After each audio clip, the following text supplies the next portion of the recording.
morning, Mr. Secretary. Privilege time. Any privileged speech? Yes, Councilor Diokno.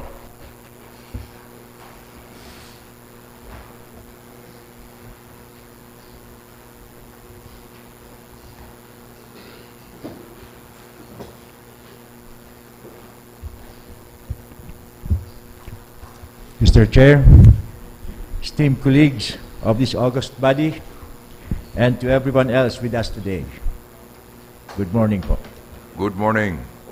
Before the year ends, I want to greet everyone advance Merry Christmas. Merry Christmas. And of course, a Happy New Year. Nonetheless, I would like to share my vision of a city that is not only sustainable and culturally enriched, but above all, safe for every individual. It is with sense of urgency and optimism that I present three interconnected pillars of progress: a pioneer environmental policy, the economic revitalization of our heritage, and a renewed pact for safety on our shared streets. First, the Naga City Net Zero Carbon Policy Ordinance. It is not merely an environmental initiative, but a vital economic shield born out of the idea of the Metro Naga Chamber of Commerce and Industry. We may often view climate change as a phenomenon, but its impact is most felt in our neighborhoods. This ordinance provides our entrepreneurs with the necessary tools, incentives, and technical support to transition to sustainable operations, ensuring the economic growth need not be compromised on our health and environment. This is also a historic opportunity for this council to lead where others have yet to tread. If enacted, this policy will stand as the very first comprehensive net zero framework in the country and may serve as a blueprint for climate action. I call upon my colleagues in the government to exercise the political will required to champion this legislation and invite our private sector partners to join us in this endeavor. Next, Naga City as a community of museums in the Bicol region. Being the chairperson of the Committee on Tourism, I say that our commitment to a sustainable future is linked to our preservation of the past, which is why we must move beyond the narrow perception that museums are passive repositories of the past. They are active institutions that significantly contribute to our future prosperity. I encourage this council to widen its horizon and view every peso allocated to our museums as a capital for more resilient and sophisticated local economy. This is so that we can guarantee that our heritage does not remain a static memory, but as a dynamic foundation for sustainable growth and civic pride. It is based on this reason that I filed a resolution declaring the city of Naga as a thriving community of museums in the Bicol region. Finally, as we foster both our environment and culture, we must also ensure the safety of our citizens in their daily lives. With the introduction of the carless weekends and the assurance of a safe and walkable city, I call for a renewed pact of mutual respect, where motorists yield with patience, while joggers and bikers move with defensive awareness through the use of a protective reflectorized gear. As our city's roads increasingly become shared spaces for both high-speed transit and personal health, we must recognize that road safety is not a singular obligation of the motorist, but a profound shared responsibility that binds every individual traversing our streets. To our drivers, I emphasize that a vehicle is a privilege that carries a heavy weight of protecting the more vulnerable. Yet, to our joggers and bikers, I must be clear as well. Vigilance is your primary armor. It is based on this reason that I filed a resolution encouraging joggers and bikers to use protective, reflectorized safety gear during night time to ensure their safety and prevent accidents. I end my sentiments along with this year. I reiterate that everything we do for the benefit of all is communal duty. Let us all help with one another, establish a legacy of innovation, cultural pride, and collective discipline. Thank you and magandang umaga po sa inyong lahat. Thank you, Councilor Jokno. We wish to acknowledge the presence of Councilor Aris Macaraig. Any other privileged speech? Okay, Mr. Secretary. By the way, we wish to acknowledge the presence of Barangay Captain Bong Peña of Del Rosario, Barangay Captain Gerald Rito of Concepcion Grande, and John Pablo. Next item, Mr. Secretary. Reading and approval of the order of business. Councilor Rosales. May I move to dispense with the reading of the order of business and move for the inclusion of the following items, Mr. Chairman. Under special business and order, as item number 9, marked as urgent by the City Mayor, is her letter requesting for the passage of an ordinance appropriating the amount of 2,200,000 out of the savings from the current year's appropriation for the repair of City Hall restrooms under the current year's local development fund and appropriating the same for the following. The City Veterinary Office for the implanting of microchips to pets attaches the certificate of availability of funds. Also under special business and order as item number 10, marked as urgent, is the request of the City Mayor for authority to enter, negotiate, and sign a memorandum of agreement with the Department of Human Settlements and Urban Development in relation to the provision and delivery of shelter repair kits. As item number 11, also marked as urgent by the City Mayor, is a request for a resolution authorizing her to negotiate and sign a deed of donation with SM LGU-Naga in relation to the donation of 100,000 pesos worth of gift certificates. As item number 12, Mr. Chairman, is the proposed resolution of the Honorable Wilfredo Jude Jokno encouraging the citizens of Naga, primarily its joggers and bikers, to use protective, reflectorized safety gear, especially during nighttime, to ensure their safety and prevent accidents. And item number 13, also a proposed resolution of the Honorable Wilfredo Jude Jokno declaring the City of Naga as a thriving community of museums in the Bicol region, expressing support for the Naga City Museums Association and the local museum industry. That would be all, Mr. Chairman, for special business and order. Under unfinished business, as item number 12, is the committee report of the Committee on Appropriations. Item number 13, report of the Committee on Transport. Attached is the proposed ordinance authored by the Honorable Benefe, rationalizing the registration and use of e-bikes or micro-mobility vehicles in the City of Naga. And under unfinished business as well as item number 14 is the report of the budget hearings on various states held by the Committee on Appropriations in relation to the That will be 2026 item number 14. Yes, Mr. Chairman. Okay. Under unfinished business. Unfinished business. Under new business, Mr. Chairman, as item number 10, it's a letter from the City Mayor requesting for the passage of an ordinance authorizing the charging against the current appropriation of the City Mayor's Office under other personal benefits, the total amount of 44,300 to cover the discrepancy of the 2024 collective negotiation agreement incentive of certain employees of the said office. As item number 11 of new business is the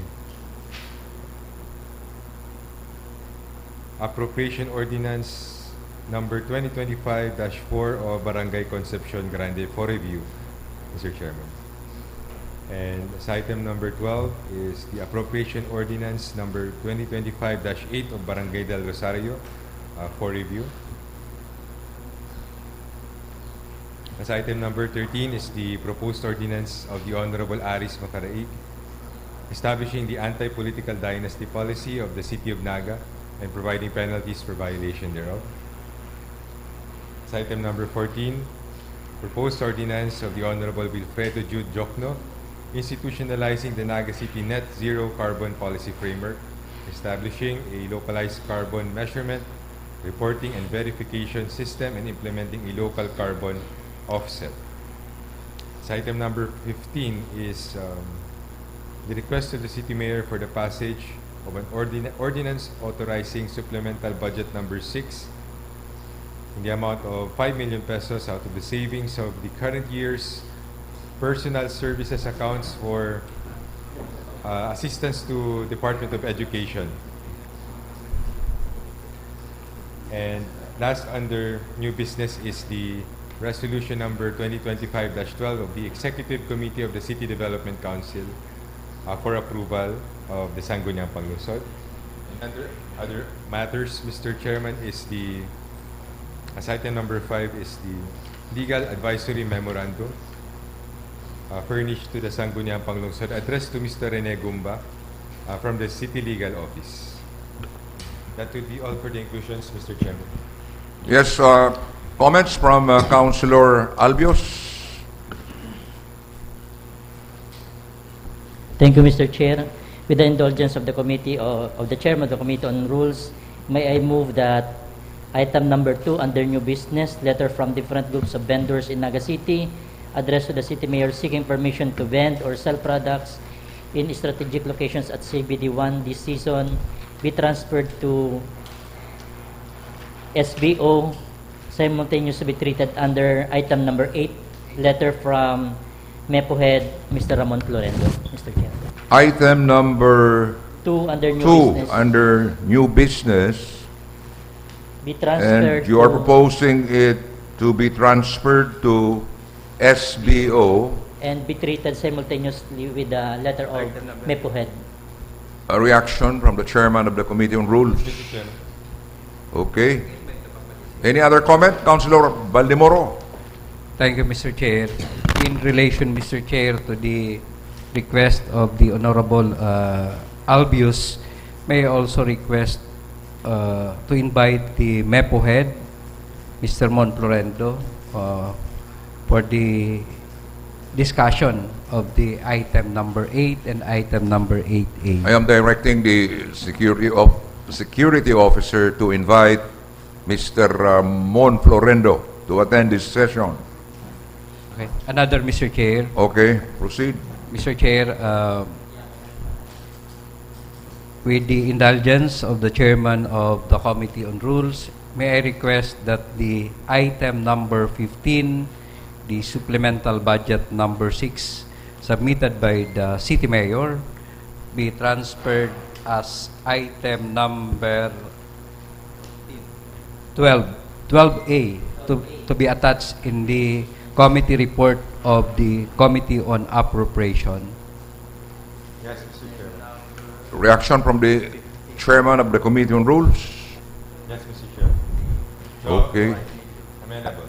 Another, Mr. Chair, may I again request that the item number 10, the additional funding for CNA, be transferred as item number 13. 13? 13 or 14? Item number 14. Item number 14 of the SBO. Councilor Rosales? Amendable, Mr. Chair. Also, Mr. Chair, the supplemental budget of Concepcion Grande and also Concepcion Del Rosario be transferred as item number 15 and 16 of the special business or order. Okay, so the budgets of Concepcion No. Grande... So, just, this is not, Mr. Chair, an annual budget. This is just a supplemental budget. Supplemental budgets of Concepcion Grande and Del Rosario. Del Rosario be transferred to Item number 15 Item number and 16, 16 of the the special SBO. business or Okay. order. And lastly, Mr. Chair, the CDC resolution be transferred as item number 17 of the special business or order. No Yes, problem. Mr. Chair. Okay. Thank you, Mr. Chair. Any other comment? Councilor Aris Magaraig. Thank you, Mr. Chair. Good morning. With the indulgence of the chairman of, for the Committee on Rules, I received information this morning that the meat establishment license to operate of the Naga City Abattoir has been has expired, Mr. Chair, and due to the urgency of the matter, as the Sangguniang Panlungsod, can we, in aid of legislation, invite as the OIC of the Naga City Abattoir, Mr. Ansel Manyo, to explain to us this expiration of the license to operate, because this might affect the holiday season, where the demand for meat is high, and also explain to us whether we are in compliance or what is the status of this matter, Mr. Chair, because there might be some requirements coming from the Sangguniang Panlungsod that we may be able to already provide as of this session. This matter, I move that be included in the new business, Mr. Chair, with the presence of the OIC Ansel Manyo. Okay, thank you, Councilor Magaraig, Councilor Rosales. So we will again direct the security officer to invite, aside from Mr. Ramon Florendo, SBO.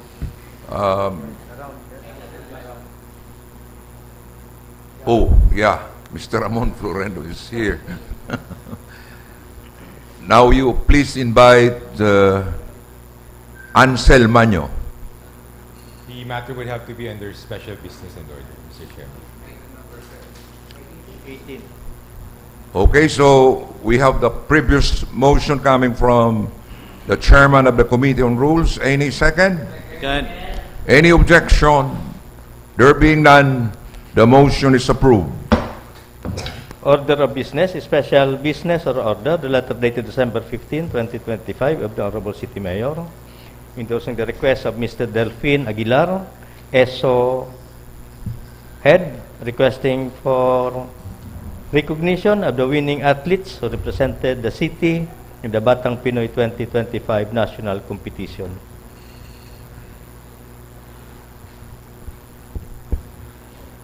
Any reaction from the members of the council?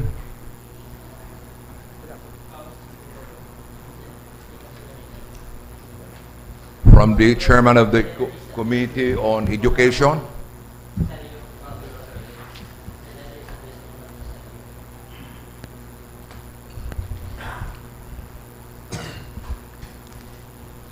Mr. Chairman, I think we need to pass a resolution, congratulatory resolution for the athletes who performed well in the Batang Pinoy.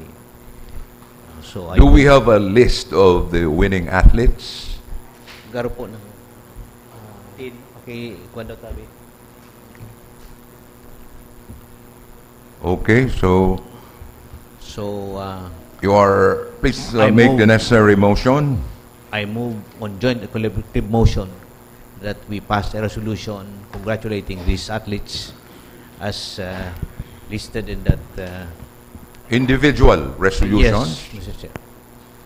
on joint and collective motion, we pass the resolution. Joint and collective. Thank you.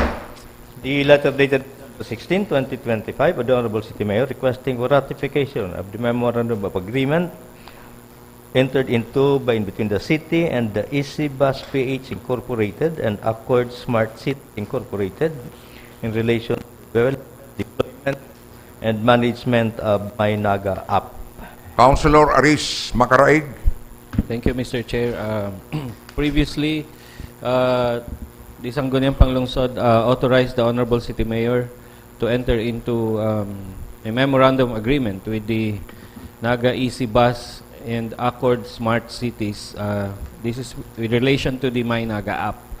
Also,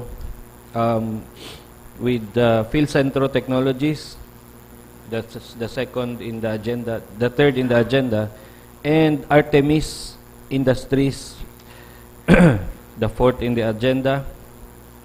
All these memoranda of agreement were approved, were submitted to the Sangguniang Panlungsod, but we requested for a ratification. For the information of the honorable body, all these memoranda of agreement were vetted by the City Legal Office and were negotiated. There were no changes from the copy or version which was submitted to the Sangguniang Panlungsod previously when the Honorable City Mayor sought for an authorization, Mr. Chair. So I respectfully move that we ratify these three memoranda of agreement. Any second? Comment, Councilor Balimoro. Before we ratify, may we know the probable cost for this My Naga app? Since in this memorandum of agreement, there is a provision for a goodwill fee and the funding sources. The funding sources is from city appropriation.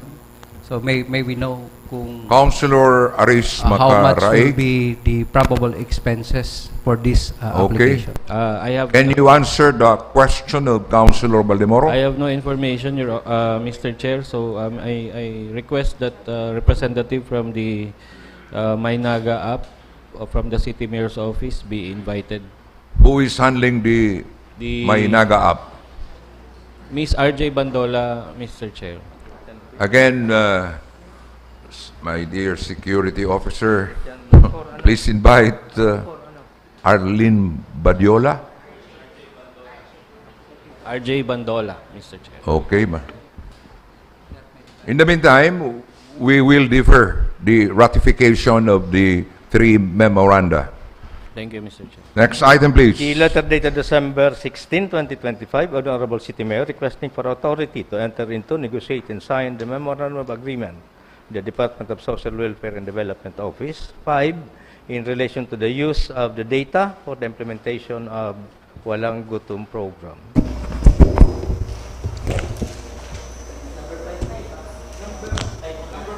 Five. Okay, sorry.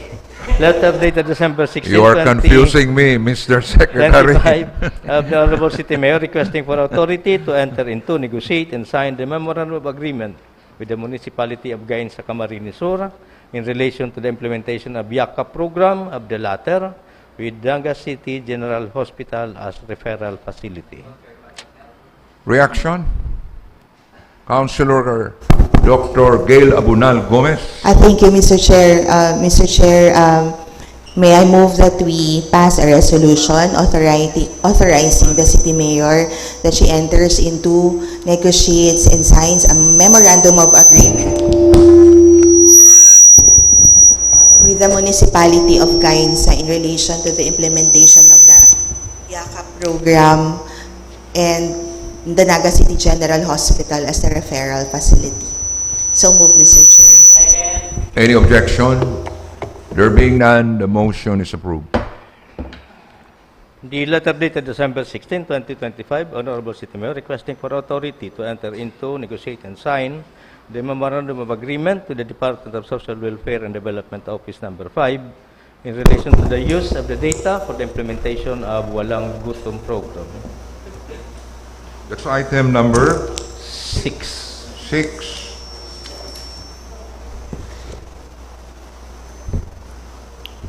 Any reaction from the members of the council? Yes.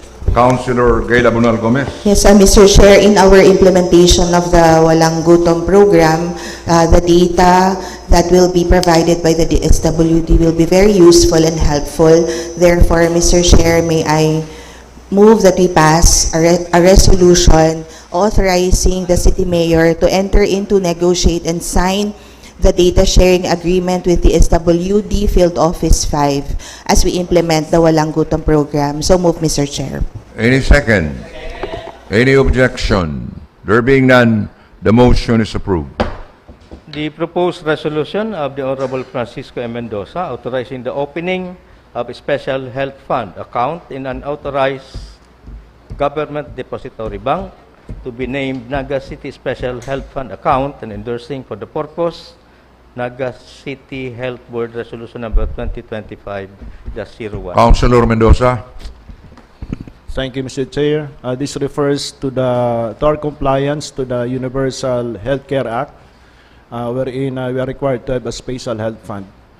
So I move that we approve resolution authorizing the opening of a special health fund account in an authorized government depository bank to be named Naga City Special Health Fund account and endorsing for the purpose Naga City Health Board Resolution number 2025-01. So move, Mr. Chair. Second. Any second? Any objection? There being none, the motion is approved. The letter dated December 15, 2025 of Mr. Ramon J. Florendo, MEPO Head, endorsing the request of seasonal vendors for consideration to be permitted to conduct vending activities on identified areas at CBD1 from December 22, 23, 24, 29, 30, and 31.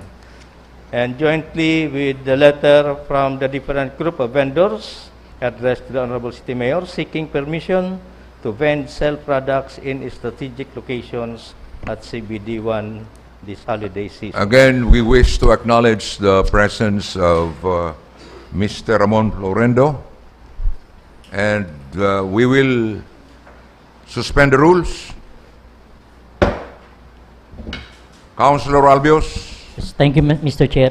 Last Monday, I was approached by former City Councilor Babet Labadia from the City Mayor's Office endorsing the letter of these vendors requesting for permits to be allowed for the Christmas season. And I informed them to approach Mr. Florendo so that they can meet and the proper designation of places be assigned to them. And I was informed by Mr. Florendo that he has coordinated with Punong Barangay Tin Intia of Barangay Dinaga for proper coordination. So may I move that we suspend the rules and allow Mr. Florendo to speak. I already suspended the rules, so we will invite Mr. Florendo to brief us on this particular issue. Good morning po. Good morning. Honorable Vice Mayor and the members of the Sangguniang Panlungsod. Kaswapon po, we received already the resolution regarding the approval of this honorable body on the initial request of vendors na nakiulay po na mag-vend along J. Hernandez, Abella Short Street and Prieto Street on the side of the Naga City People's Mall. Monday and Tuesday until Wednesday, we received another sets of requests coming from various group of vendors requesting, as mentioned in the LED presentation, requesting to vend on specific date along General Luna and Cáceres Street and several other streets on CBD1. But I take note, Honorable Vice Mayor, that in the ordinance number 2025-095, which we received yesterday, on page 2, the requested areas are already included. If I may mention it, allowed na po sinda beside the post of commercial spaces in General Luna from corner Cáceres to corner Evangelista, facing the post and parallel to General Luna. So ito pong nire-request. Medyo nadidipisilan lang po kami almost 200 vendors ini. Kaya nag-uurulay po kami sa opisina kung papaanoon ini magkarasya duman na magkaigwaning conflict between and among the vendors, because everybody was claiming na digdingay kami nagpuposte for several years now, showing a lot of records. But we do understand po the plight of our constituents na dahil po sa kapag tiriusan sa kudkaripisilan. So sabi mi, we might as well allow them. Kung dahi taman i-allow, iyo manggiraray ang mangyayari. So kung i-allow ta, we will be able to implement regulation and enforce. So in other para words, po you're saying, mapakaray sila. Mr. Mon, that based on 20 the ordinance Yep, po. you cited, they can occupy the spaces there at the centro, Correct these po. vendors. Correct po, Vice. So we have no question of legality, but the problem is how to assign the spaces to these vendors because of the sheer number of interested vendors. More than 200.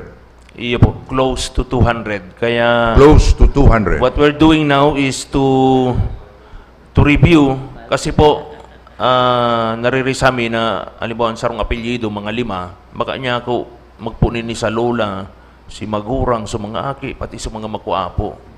So pero sinasabi man nila may kanya-kanya naman po ngayon kami pamilya, so iyo po yan ang ang kadipisilan ta. Pero kaya sabi mi sa mayor's office niya ko, best effort kami digdi.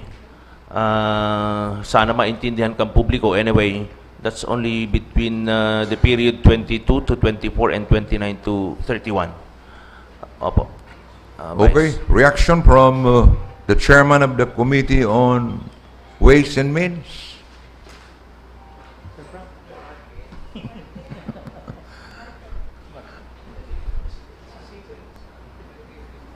Thank you, Mr. Chair. Just a question. Ang request is from 22, 23, 24, and then 29, 30, 31. Are those dates the same as those granted under the ordinance?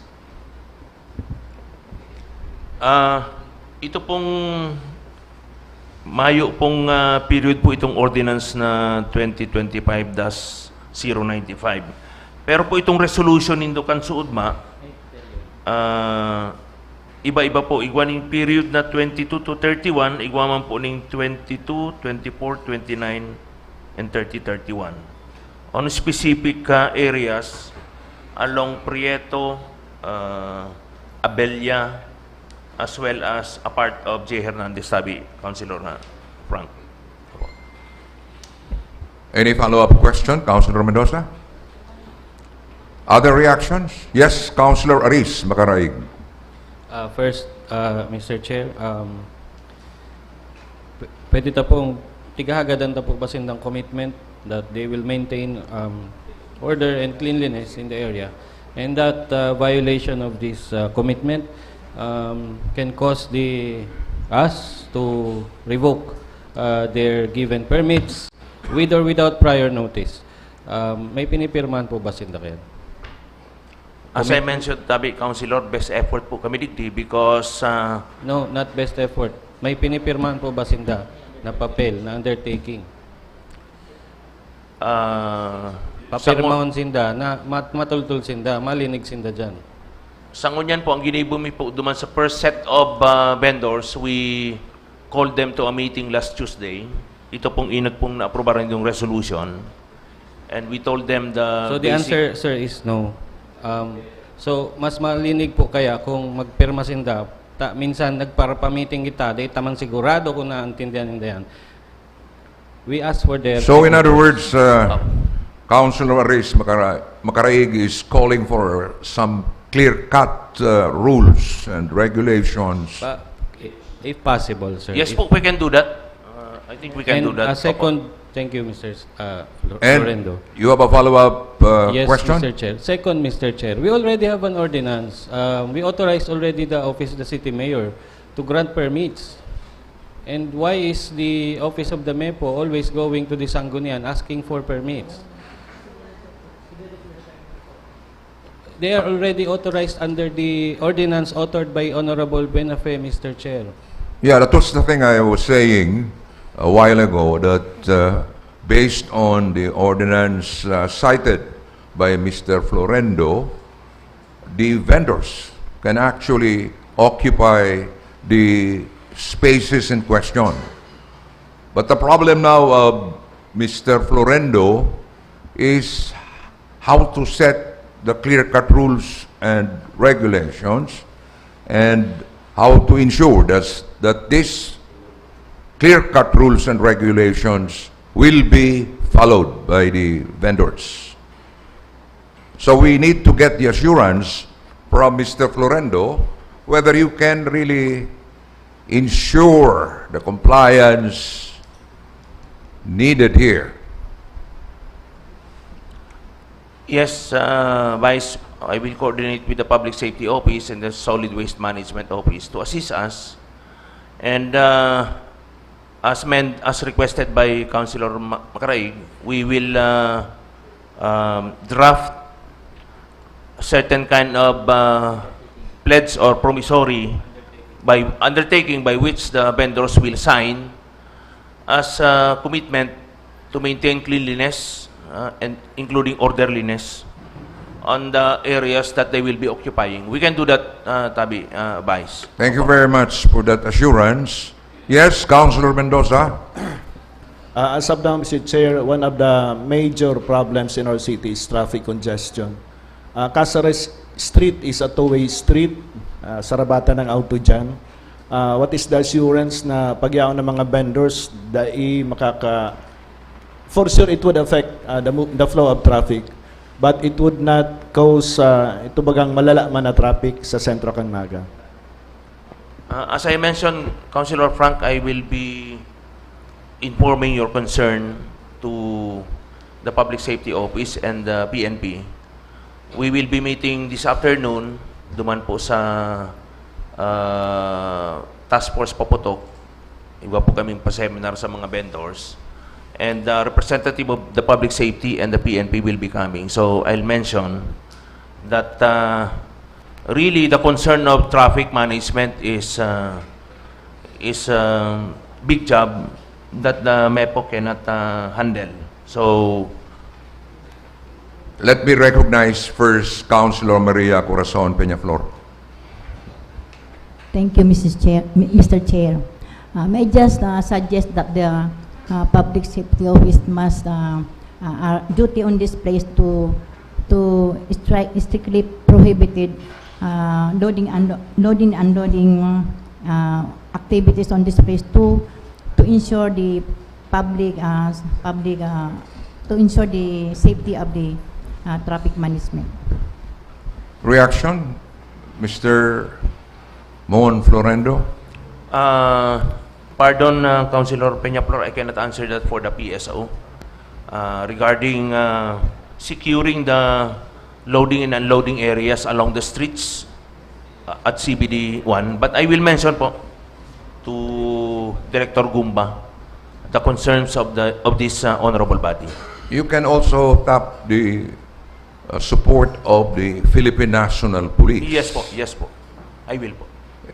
Another question from Councilor Mendoza. Thank you, Mr. Chair. Just mitigating measure. Siguro po ang MEPO can draw a line kung saan hanggang duman lang si matinda sa kasi mabakal garo. And in the event talagang dahil nasusunod ito pong policy on duman lang sa tamang lugar.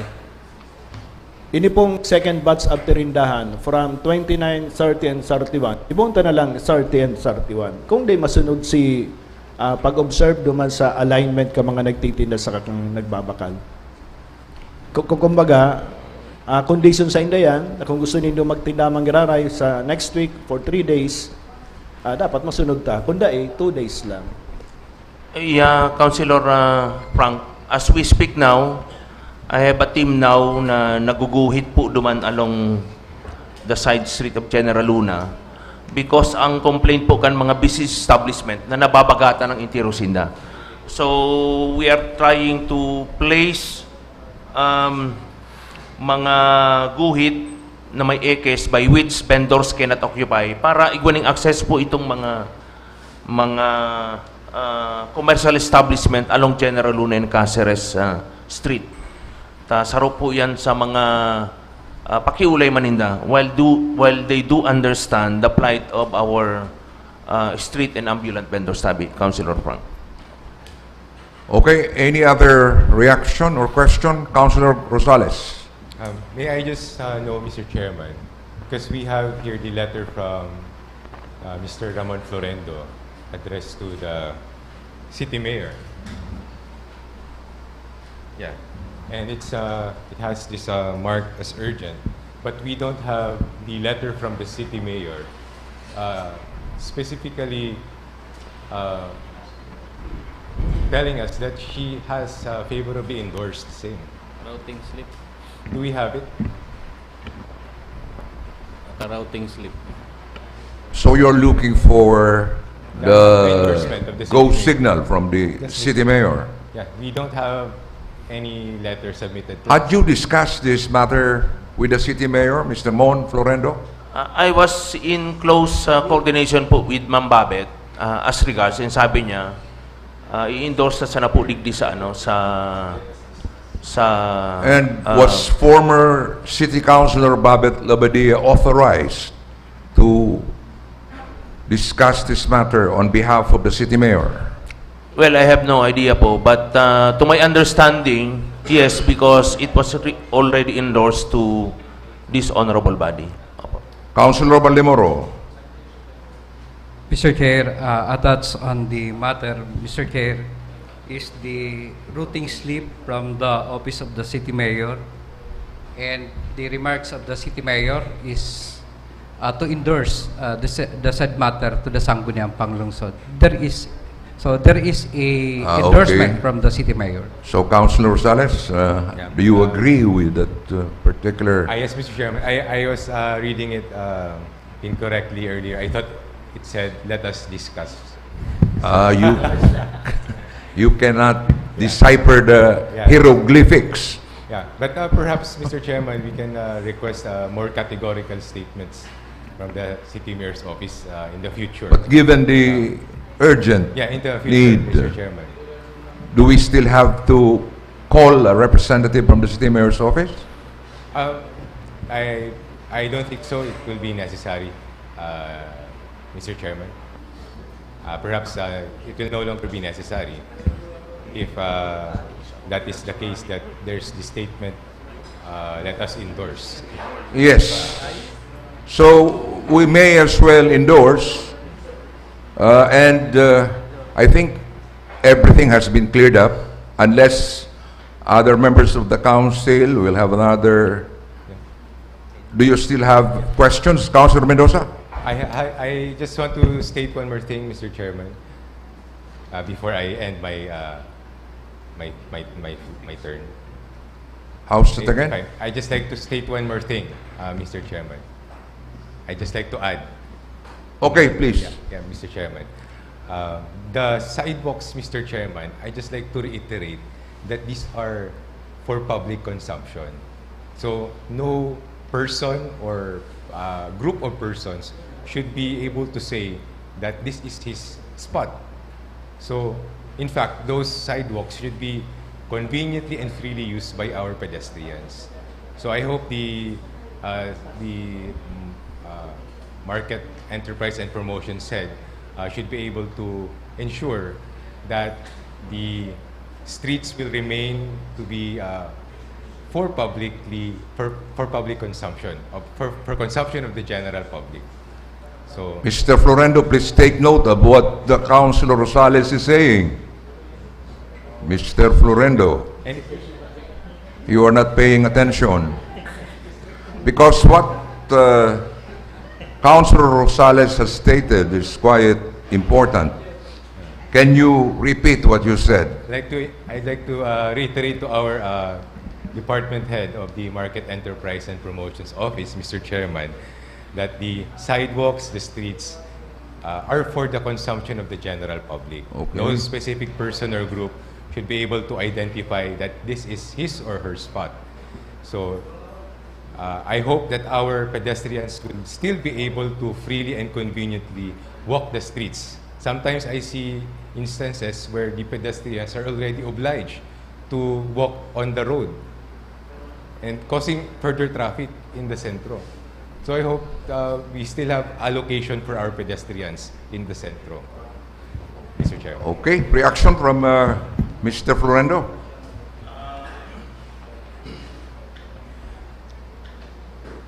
Be frank and honest about it, Councilor Rosales.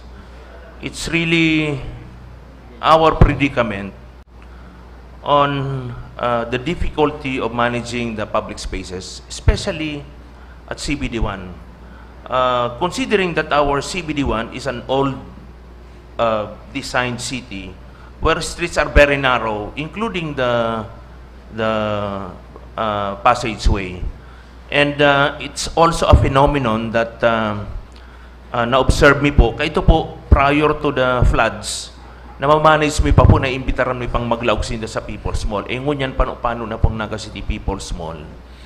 Kaya, kang namit po sinda, ini mga tugang ta mga small enterprising individuals na magtinda sa tinampo, they saw the opportunity na daily they can generate cash na pwede pong pangsumpay sa indang pang-arual daw. Kaya we are trying to balance humanitarian consideration to the enforcement of existing national and local ordinances. Kaya nasabi ko po na, pardon my word, na best effort po ang ginigibo mi. Na kaya nga ni pigi-endorse ko ini because while they are allowed under ordinance number 2025-095, may mapati pong dates and periods na kung saan sila pwede magtinda. Although sabi ni Attorney Uhastro kasuhapon, yan man ngayamon, depende man nga graring ngayon sa management. Ano? But at the very least po tabi Councilor Rosales and Honorable Body, at least po may period si request ninda.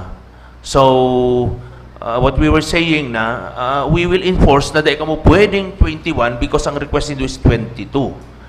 Hanggang 24 lang. Pag 25, mayo kamo, and then mabalik kamo 29 to 31. I think that is the limiting, yun po yan ang pwede tang... But what Councilor Rosales is asking is for the public to be given the leeway to use also the area, not just the vendors. So you were saying a while ago that you're trying to balance things and best efforts. I agree with Councilor Aris Macaraig that we cannot accept that best efforts pronouncement. You have to do it.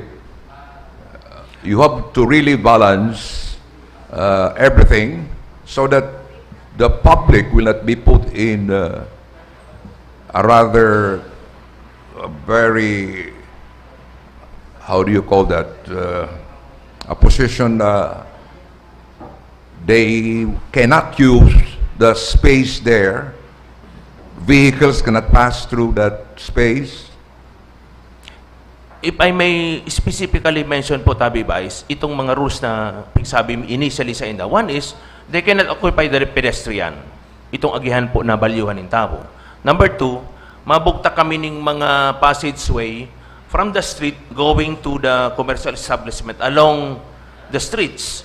And number three, bawal po kamit sindaning karita. Ito po bagang tarkulaon ng mga cards because iyon talaga ang problema mi na sa kadakulan nila sabi mi kadirikit lang niya ako mga banton lang ang pwede niyong gamiton o nigo or bantoning pong prutas yan.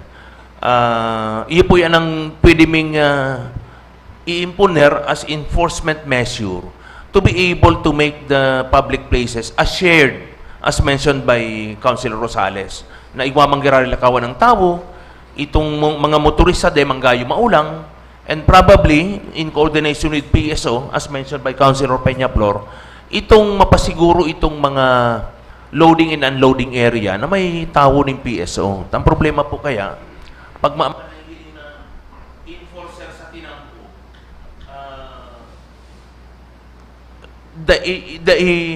dahil po napupugulan sa tuya mga tugang na vendor na to occupy whatever is available area at the CBD 1 po, tabi, Mr. Chair. So in other words, you are really keen on balancing everything, that you should give the public the chance to use that space, and at the same time to allow the vendors to ply their trade.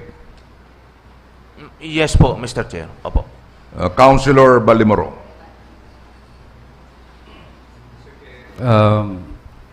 The city mayor already endorsed this matter, and we have already an ordinance allowing the vending for the season. So maybe we, Mr. Chair, we could end the discussion and allow the vendors to sell their product for that particular period, and for the MEPO to ensure the passage of the pedestrian and also for the PSO for the traffic. Yeah, precisely. We were trying to discuss that particular issue, and I believe the head of the MEPO has already come up with a clear-cut approach that the PNP and the PSO will be utilized to maintain order in the area, and that he will do everything to ensure that the public can still use the area even if there are vendors there. Is that correct, Mr. Florendo? Yes po. And if I may mention po na we have been repeatedly forwarding requests from vendors. Pwede po babais, we may be allowed to use this ordinance 2025-095 enacted last November 11, 2025 na nakadetail na po digdi sa mga location where vendors may be allowed. To my understanding po, upon review, halos gabos pong area sa CBD1, kabali po digdi itong mga side streets. So, nasurpresa nga niya ako dahil igwa pala ning 2001-055 as early as 2001, igwa ning the Sidewalk Bending Regulatory Ordinance of the City of Naga. Ibinalita lang po digdi ito pong bagong bending area na likod kang Naga City People's Mall. Okay. As I mentioned, opo. The new ordinance definitely supplants that 2001 ordinance. You get the point? Yes po. So, Councilor Balimoro? Request the co-chairman of the Committee on Market Affairs to do the motion. Councilor Albios?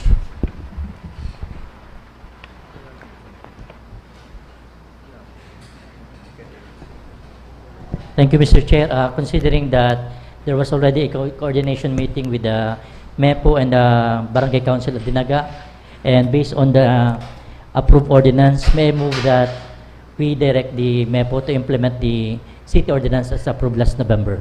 Any second? Any objection? There being none, the motion is approved. Thank you po. Thank you, Councilor. Thank you, Mr. Florendo. I wish to acknowledge the presence of Mr. Anselmano. Next item, please. Former City Councilor Rayan Cedric Girintoy is already around, Your Honors. Maybe this is with respect to the request of the city mayor, marked as item number 4, 3, 4, 2, 3, and 4 under the special business or order. Councilor Ballimoro. Thank you, Mr. Chair. On the background, Mr. Chair, we passed a resolution authorizing the city mayor to sign the memorandum of agreement with EasyBus, Accord Smart Cities, in relation with the Miranda app, subject to the ratification. And Yes, we wish to acknowledge the presence of former Councilor Ray Ann Rentoy, If I'm- representing the City Mayor's office, and the rules are still suspended. Proceed. Yes, Mr. Chair.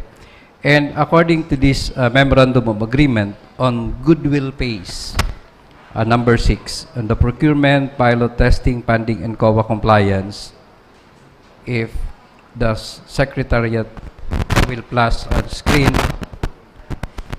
Councilor Ballimoro, you were asking for the total cost. Yes, Mr. Chair. On my understanding, when we passed the resolution authorizing the city mayor, it says that it is no cost to the city. Correct. So, however, on this memorandum of agreement for the EasyBus, on number 6, EasyBus provided development and support at no cost until 30 September 2025. So meaning, after September 30, there will be now a cost, and there is a provision that the source may be the city fund and other sources. So Okay. may we know Yes. what will be the cost of this application? Again, let me acknowledge the presence of former Councilor Ray Ann Rentoy. Can you answer the question of Councilor Ballimoro? Good morning, Your Honors. As to the question or query of the Honorable Baltimoro, in fact, that is correct, Mr. Chairman, that the cost or the funding requirement is only until September 30th with regard EasyBus. And it says there, Mr. Chairman, in one provision that it may need funding appropriations coming from the city government of Naga. But insofar as the continuation, Mr. Chairman, still there is no cost to the city, still at no cost to the city. And if I may, Mr. Chair, the word may, the word used is may. I understand that it is mandatory for the city to allocate funds. Rest assured, Mr. Chairman, that in the event that the program or project needs funding from the city, we will get imprimatur or approval from this August chamber, Mr. Chairman. So, you still do not know the possible cost? Yes, Mr. Chairman. Okay. Councilor Ballimoro?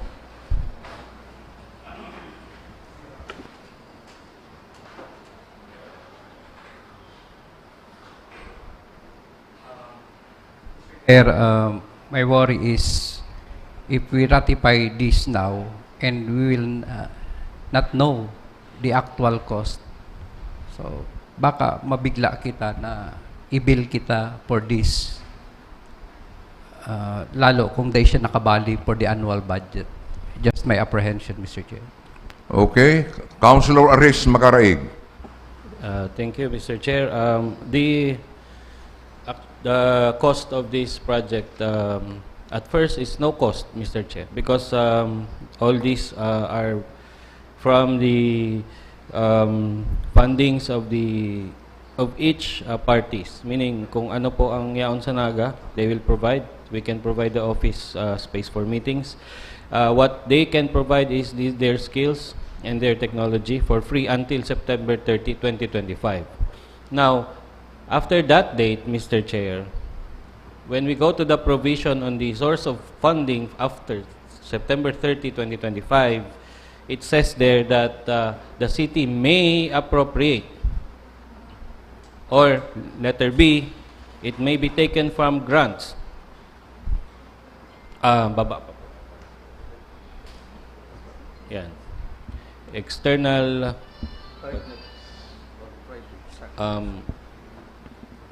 bumabasa. So, Mr. Chair, the word used in the memorandum is funding may derive from letter A, city appropriations. But we should highlight the word may. Yeah, precisely.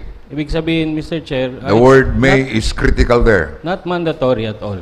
Precisely. If by that time we can, so we may, and that will also be subject to a separate resolution or approval from the Sangguniang. So in other words, with that word may, it's not mandatory, Councilor Baldemoro. Yes, Councilor Mendoza, do you have any other interpretation of the word may? Thank you, Mr. Chair. May is permissive. It may be required or it may be not. But the reality, Mr. Chair, is nothing in this world is free. I believe what was provided free is the development of the software and its deployment, including access through the internet siguro during the initial phase. So that is until September this year. 2025, okay. But I believe it will still entail cost. Ang ilingunta siguro, ano ang app is that beneficial to the city? Ako sa lingko, pinapakinabangan niyang kang Central Bus Terminal. Saan gagamit kaya? May Naga app. May Naga app. So dakula po nakikinabang ka may Naga app. Given that, we must admit na may cost yan na we will have to shoulder later on. All we have to know really, as raised by Councilor Elmer Baldemoro, pira ang gagastusun ta. The total cost. Yes. But I believe the former councilor has still cannot Mr. Chair, answer that categorically. if I may, Mr. Chair, Okay. there is no exact figure at this moment, Mr. Chair, but the City Mayor's office is exerting all its effort to ask funding from external sources, Mr. Chairman. Okay. That's why we did not provide exact figures there at. Thank you. Yes, Councilor Reyes? Let us cross the bridge once it's done, Mr. Chair. Yeah, can you make the final motion? I respectfully move that the honorable body approve, ratify the memorandum of agreement entered by the Honorable City Mayor with Accord, Philcentro, Artemis, and Easy Bus, Mr. Chair. Any second? Any objection? There being none, the motion is approved. Thank you, Mr. Chairman. The letter dated December 16, 2025, of the Honorable City Mayor requesting for ratification of the MOA with Philcentro Technologies Incorporated, IRA System Solutions Incorporated, and Accord Smart Cities in relation to the enhancement of Naga Aspire.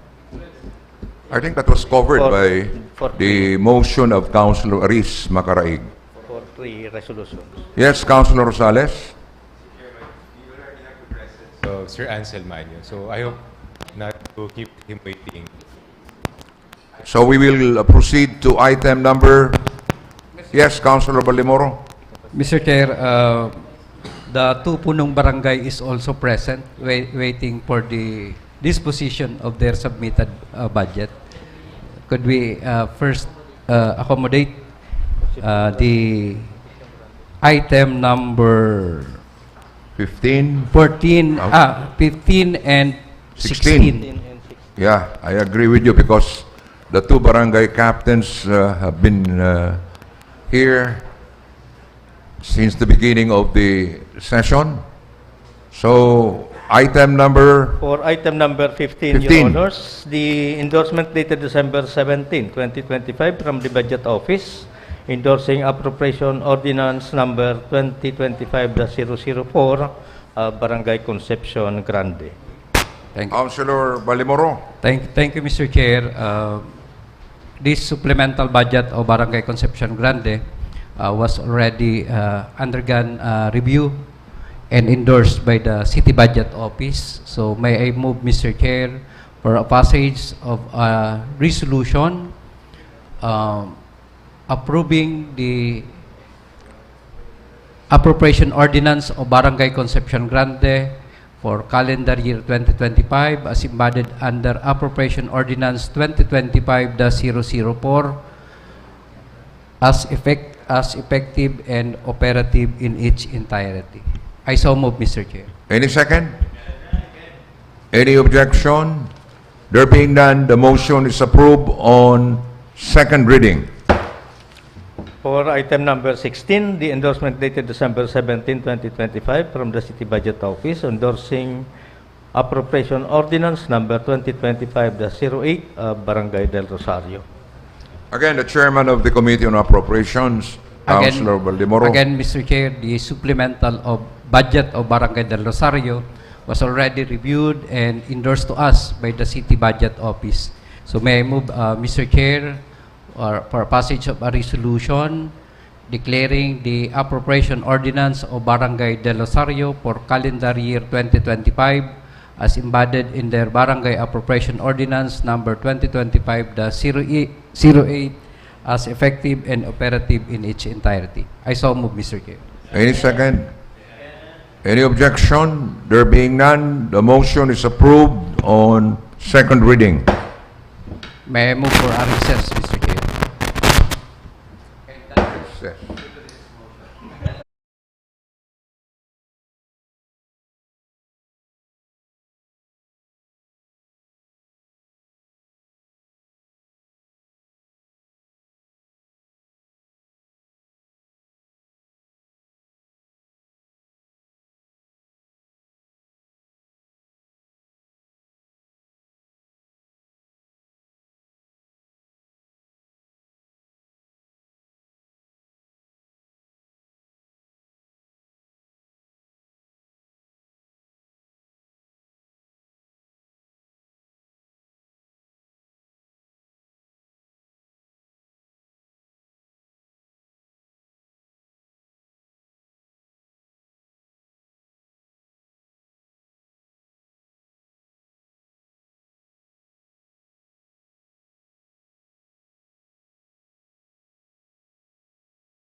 The letter dated December 15, 2025 of the Honorable City Mayor requesting for an ordinance appropriating the amount of 2.2 million out of the savings from the current year's appropriation for the repair of City Hall restrooms under the current year's Local Development Fund and appropriating the same for certain essential projects of the city government. Chairman of the Committee on Appropriations, Councilor Elmer Baldemoro. Thank you, Mr. Chair. Last session, Mr. Chair, we appropriate the amount for the repair of the City Hall restroom. So, with the allocation in the local development fund, the appropriation for that will be transferred to the purchase of chips at City Veterinary Office. So, may I move, Mr. Chair, for a passage of an ordinance appropriating the amount of 2.2 million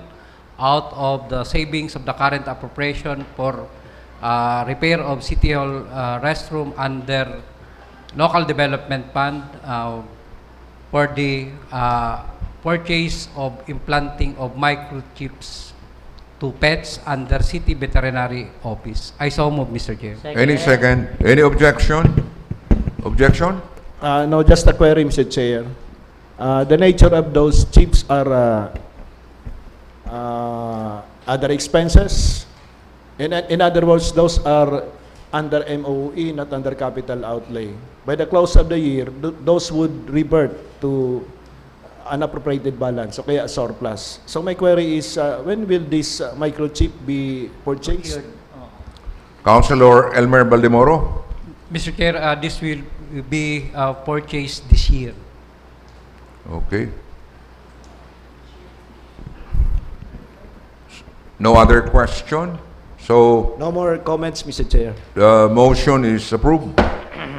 The letter dated December 17, 2025 of the Honorable City Mayor requesting for a resolution authorizing her to enter into, negotiate, and sign the Memorandum of Agreement with the Department of Human Settlements and Urban Development in relation to the provision of delivery and shelter repair kits consisting of hardware materials. Again, Councilor Albios.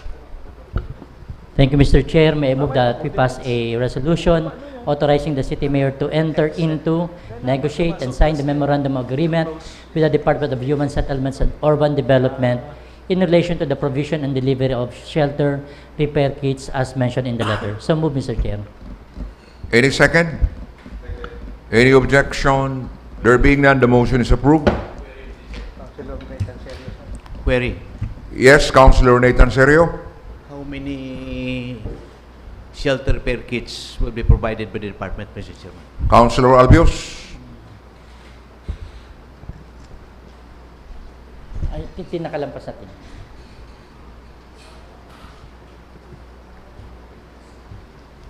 Under the whereas on October 8, 2025, Super Typhoon, we have identified 68 totally damaged houses and 133 partially damaged houses, totaling to 201, Mr. Chair. Okay, any further question? Councilor Nathan? So the motion has been approved. Next The item, letter please. dated December 17, 2025, Honorable City Mayor requesting for a resolution authorizing her to negotiate and sign the deed of donation with LGU-Naga in relation to the donation of 100,000 worth of gift certificates. Councilor Balimoro. Here, we understand that the LGU-Naga donated a gift certificates amounting to 100,000 pesos. So may I move, Mr. Chair, on joint and collective motion authorizing for the passage of a resolution authorizing the City Mayor to negotiate and sign the deed of donation with LGU-Naga. On joint and collective motion. Joint and collective. Also, Mr. Chair, a resolution giving thanks and gratitude to LGU-Naga on joint and collective motion. Another joint and collective motion.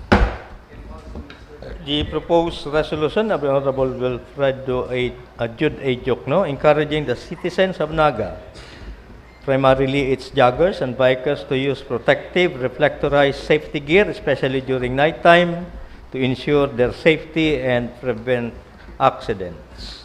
Councilor Jokno? Hello, Mr. Chair, may we refer this to Committee on Public Safety? Okay, For further so discussion. you are suggesting that this be referred to the Committee on Public Safety. Yes, Mr. Chair. Another proposed resolution of Honorable Wilfredo Jude A. Jokno with City Youth Councilor Angela Ballatero, declaring the City of Naga as a thriving community of museums in the Bicol region, expressing support for the Naga City Museums Association and the local museum industry. Again, Councilor Jokno? Yes, Mr. Chair, may I request to refer this to the Committee on Culture and Arts for further deliberation. So this will be referred to the Committee on Culture and the Arts. The letter dated December 18, 2025, of Honorable City Mayor requesting for an ordinance authorizing the charging against the current appropriation of the City Mayor's office under other personal benefits, CNA, the total amount of 44,300 pesos. Councilor Baldemoro? Thank you, Mr. Chair. Mr. Chair, may I move to temporarily defer this matter? Okay, so we will defer this temporarily. Copy of Resolution Number 2025-012 of the City Development Council's Executive Committee, endorsing certain programs and projects for inclusion in the annual investment program with a total amount of 30,750,850 pesos. Reaction, Councilor Baldemoro? Thank you, Mr. Chair. Mr. Chair, this arises from the budget revision during the committee hearing, budget hearing, and there's a need to pass a supplemental AIP. So may I move, Mr. Chair, for the passage of a resolution adopting and approving the annual investment program for calendar year 2026 with a total amount of 30,750,850 pesos. I so move, Mr. Chair. Any second? Second. Any objection? There being none, the motion is approved. Can we go back to the item involving... The matter Mr. with respect to the city abattoir, Mr. Anselmanyo is already around, Your Honors. Councilor Aris Macaraig, please.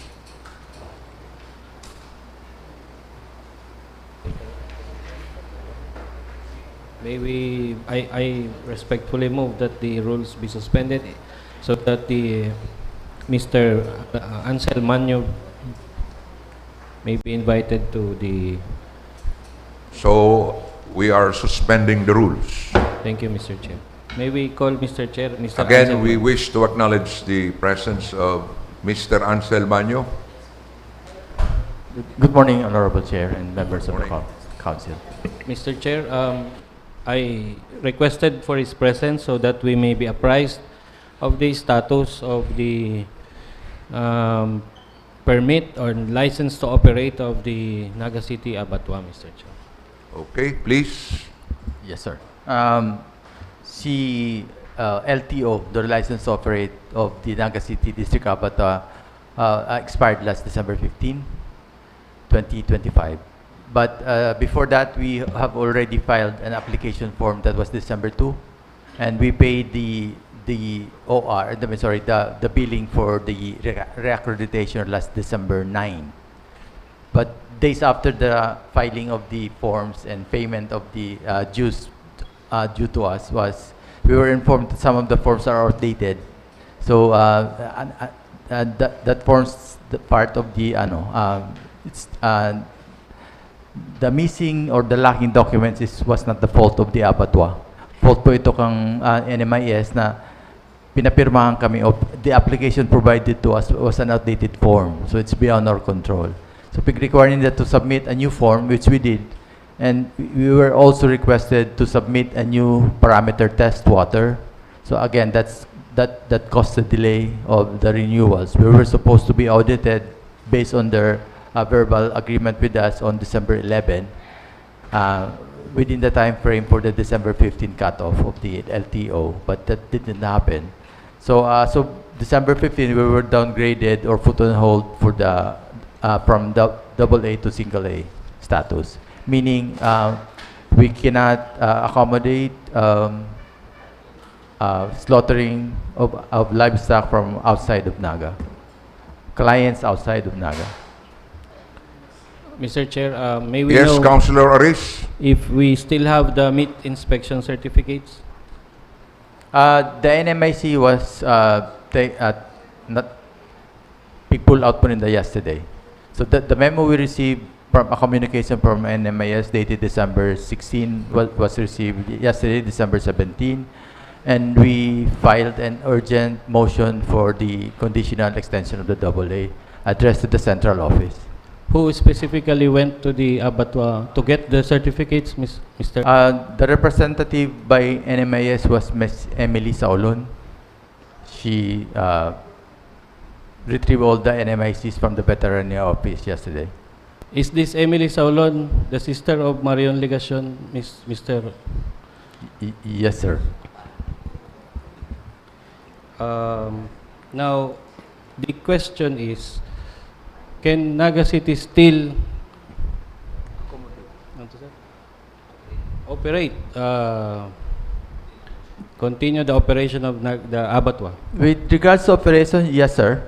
We will continue with the normal operation, except that there might be an issue for clients outside of Naga.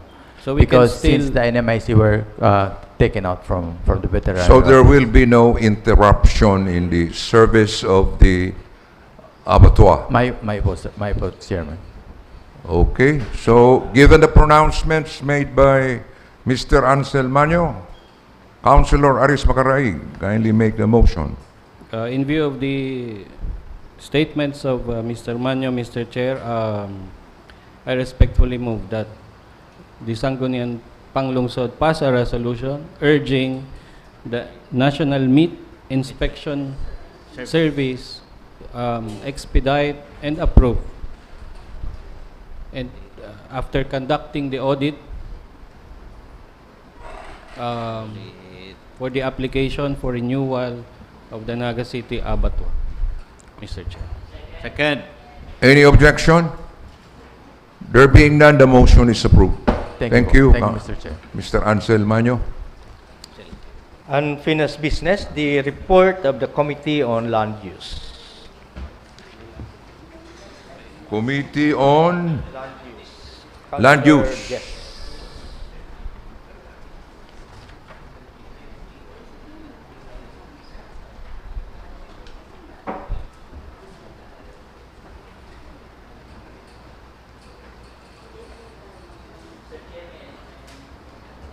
Your report is duly acknowledged. Okay. The committee hearing was held on December 4, 2025. Was there a quorum? Only 4 members were present, so there was no quorum. May I move So- that this body be converted into a committee of the whole. We will convert this group into the committee of the whole. Only one item was tackled, Mr. Chair. The letter dated October 27, 2025 of the City Planning and Development Office submitting their technical evaluation on the documents submitted by Mr. Edward Rojas relative to his application for rezoning of their parcel of land located in Barangay Concepcion Grande, Naga City. May I proceed to the disposition, Mr. Chair? Yes, please. Honorable David Casper Nathan Serio, duly seconded by Honorable Elmer Baldemoro, recommends to the Sangguniang Panlungsod for the approval of the said application subject to compliance for the holding of a public hearing on this application. During the committee hearing, the Honorable Mendoza interposed his continuing objection to rezoning, Mr. Chair. So there was an objection by the Honorable Mendoza, Mr. Chair. Okay, so what is the final disposition on this particular issue? Considering, Mr. Chair, that there was no quorum during the committee hearing, this will be elevated to the Sangguniang Panlungsod as a committee of the whole. Reaction? Councilor Mendoza, may we know the reason for your objection? Thank you, Mr. Chair. The same reason that I expounded under similar circumstances wherein there was a proposal to rezone specific lots. Because under the zoning ordinance, we can rezone areas and there are certain processes that we have to follow, not just by a single lot owner applying for rezoning. They can apply for temporary use permit, they can apply for exception, they can apply for variances, but they cannot apply for the rezoning of their own lot only. So there are certain processes that we have, for so long actually, not only under this Sangguniang, that we have skipped when it comes to rezoning of certain areas of the city. Okay, Councilor Albios. Considering, Mr. Chair, that the Honorable Nathan Serio and the Honorable Baldemoro favored the recommendation of the CPDO and there was an objection, I think there's a need to divide the House. Reaction from Councilor Baldemoro. Mr. Chair, it has been moved and seconded during the committee hearing and only one objected. So the disposition of the committee to approve this application as endorsed by the city planning officer. So that's the final disposition? Yes, Mr. Chair. So in this particular plenary, so the chairman of the Committee on Land Use should move for the application, for the approval of the application. So kung may mag-object, then we divide the House. But he was pointing out that there was no quorum. Again, Mr. Chair, this matter will be elevated to the Sangguniang Panlungsod as a plenary of the whole. So precisely, I was asking the chairman of the Committee on Land Use, what will be the final disposition? So the final disposition is to present this issue to the plenary. Yes, Mr. Chair, the final disposition is to approve the application and for the conduct of a public hearing. So you are moving for the approval of the application and for the holding of a public hearing, Mr. Chair. Second. Any objection? So we will divide the House. Who are in favor of the motion? 1, 2, 3, 4, 5, 6, 7. Who are against the motion? 1, 2, Two. 3, 4, So Seven. the motion is 7, 4. approved. So we set the public hearing, Mr. Chair, on January 16. That's Thursday at 1 p.m. Okay, so take note of January that. 15 at 1 p.m. January 15 at 1 p.m. Next That ends year. That ends the report of the committee for the December 4, 2025. Another report of the Committee on Land Use. Again, the chairman of the Committee on Land Use, Councilor Jesse Albios. Mr. Chair, may I request acknowledgement of the committee report held on December 11, 2025. Your report is duly acknowledged. And there was no quorum, so may I request that this body be converted into a committee of the whole. Again, we are converting the group into the Committee of the Whole. The sole item was a letter dated November 2025 of the City Planning and Development Office submitting the compiled evaluation reports from City Engineer's Office, Solid Waste Management Office, City Environment Natural Resources Office, and the City Planning Development Office on the documents submitted by Engineer John Paulo Pablo, Product Development of Golden Bria Holdings Incorporated, relative to their application for development permit for the proposed Golden Haven Memorial Parks Incorporated located at Barangay Kararayan, Naga City. May I proceed to the disposition, Mr. Chair? Yes, please. Upon the recommendation of the City Planning and Development Office that all the documentary requirements have been complied, and based on the compiled evaluation of the City Engineer's Office, Senro, SWAMO, and CPDO favorably endorsing the application, on motion of the Honorable Elmer Valdemoro, seconded by Engineer Herlin de los Reyes, the committee resolved to recommend to the Sangguniang Panlungsod as a committee of the whole to pass a resolution approving the application of Engineer John Paulo Pablo of Golden Bria Holdings Incorporated for a development permit for the proposed Golden Haven Memorial Parks located at Barangay Kararayan, Naga City. So move, Mr. Chair. Any second? I object, Mr. Chair. Yes, Councilor Aris Macaraig.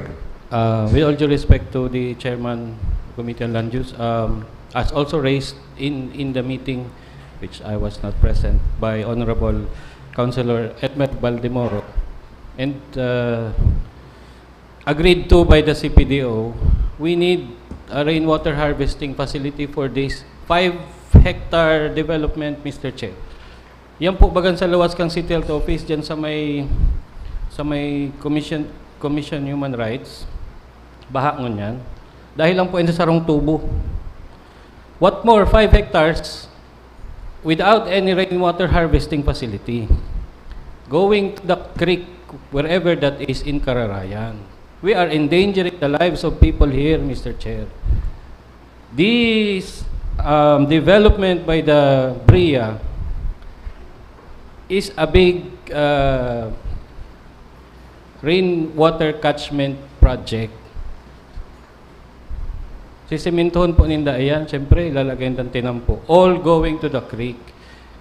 And although there is yet no ordinance, the Sangguniang Panlungsod is not precluded from mandating additional requirements for the issuance of the development permit. Because each LGU has a case-to-case basis requirement or necessity, especially in Naga City, where flooding is very, where we are very prone to flooding. Now, given this, Mr. Chair, I respectfully object to the granting of development permit to Golden Bria Holdings. Reaction from the chairman of the Committee on Land Use. Yes, Mr. Chair. Before the committee hearing, the Honorable Macaraig informed me to ask the developer if they can provide the rainwater harvester. But and I mentioned this during the committee hearing, and we asked the City Planning Development Office if this is one of the requirements for the issuance of the development plan, and they said that it is not, and we do not have the ordinance pertaining to the requirements of an rainwater harvester. And ang sabi po kang developer, ang magiging proseso po kaya babagunin na si drainage planinda para magkaigwaning rainwater harvester. And may pagkatang legal basis para mag-demand at mag-require sa inda kaniyong rainwater harvester as of this moment, Mr. Chair. Okay. Yes, Councilor Valdemoro. Mr. Chair, since this was elevated to the plenary, so may I ask the Honorable Councilor Aris if we could approve this subject to a condition. Yes, Councilor Aris. I am amenable to the condition, Mr. Chair. Okay, so kindly restate the motion, Councilor Albios. Yes. Yes, what is the condition, Mr. Chair, of the that they Honorable? revise the drainage plan to include a rainwater harvesting facility of their choice. Okay. And Yes. to direct the CPDO to monitor the development, Mr. Chair. So the final motion, Mr. Chair, is for the approval of development plan subject to the condition to revise the drainage plan to implement the rainwater harvester to be monitored by the City Planning and Development Office. So move, Mr. Chair. Any second? Second. Any objection? There being none, the motion is approved. That ends the report, Mr. Chair. Thank you and good morning. Thank you, Councilor Jesse Albios. The Next letter item. dated December 15, 2025 of Mr. Jonathan Hernandez, Naga City Bike Program Director, pertaining to the bike lanes in Naga City. Bike lane. Councilor Omar Buenafe.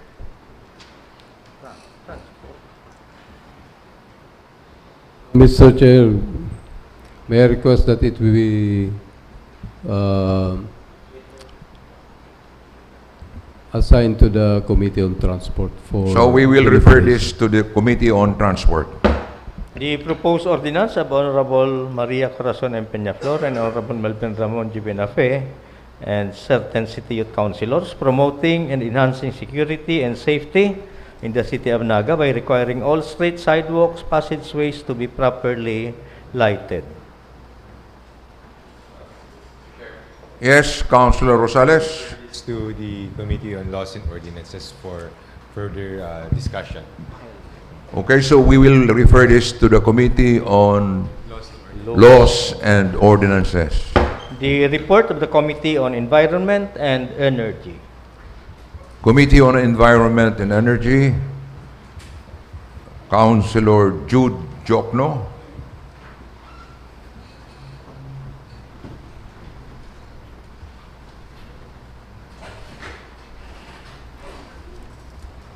May I request acknowledgement of the... Your report is duly acknowledged. Thank you, Mr. Chair. Was there a quorum? There was no quorum, Mr. Chair. Again, we will convert the plenary into the Committee of the Whole.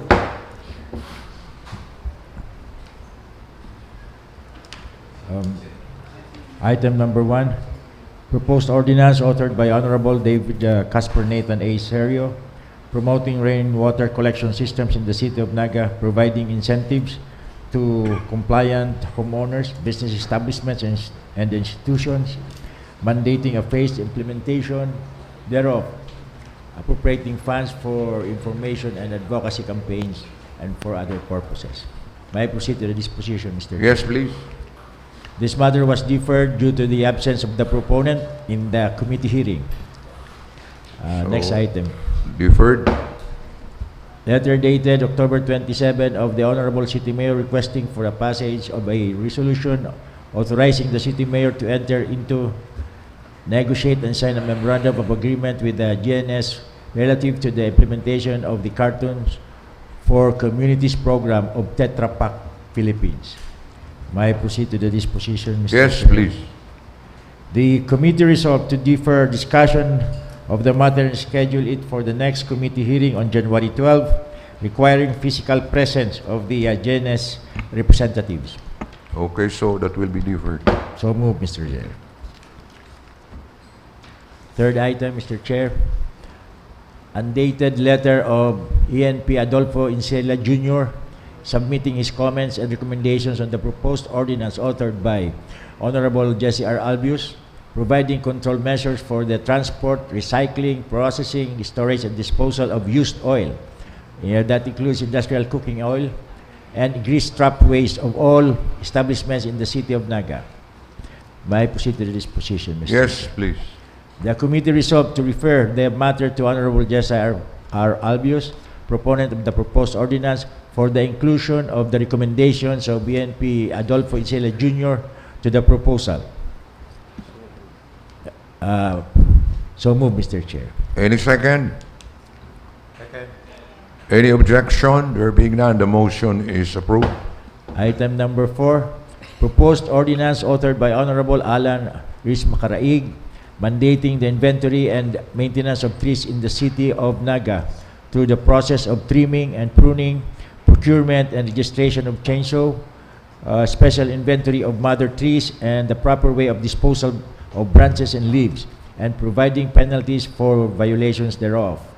May I proceed to the disposition, Mr. Chair? Yes, please. In the absence of the proponent, this matter was deferred and scheduled for the next committee hearing. So, deferred. That's all, Mr. Chair.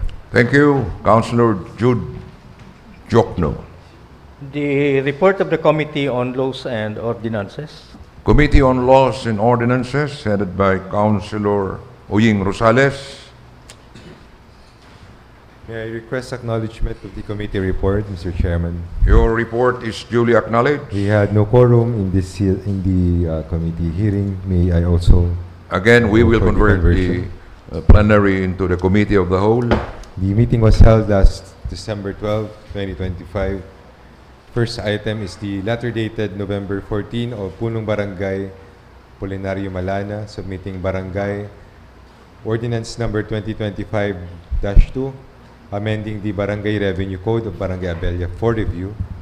Attaches the endorsement from the Office of the City Treasurer, forwarding the said Barangay Ordinance for approval. May I proceed to the disposition, Mr. Chairman? Yes, please. Considering that the same has already been endorsed by the City Treasurer's Office, the committee resolved to recommend to the Sangguniang the passage of a resolution declaring valid Barangay Ordinance number 2025-2, amending Barangay Revenue Code of Barangay Abella. So move, Mr. Chairman. Any second? Any objection?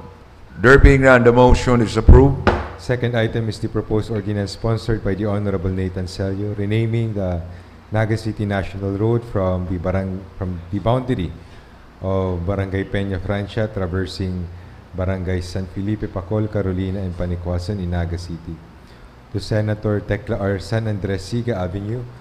May I proceed to the disposition, Mr. Chairman? Yes, please.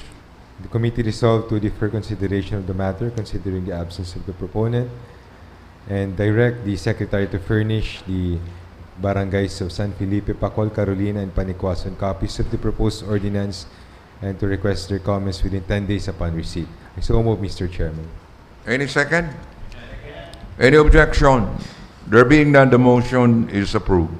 The third disposition is to direct the Secretariat to furnish a copy of the proposed ordinance to the City Legal Office and the National Historical Commission of the Philippines for their comments. Also to request them to submit the same within 10 days upon receipt thereof. I so move, Mr. Chairman. Any second? Any objection? There being none, the motion is approved. That ends my report. Thank you, Councilor Oyeng Rosales. Next item, please. The report of the Committee on Human Rights. The Committee on Human Rights, headed by Councilor Aris Macaray.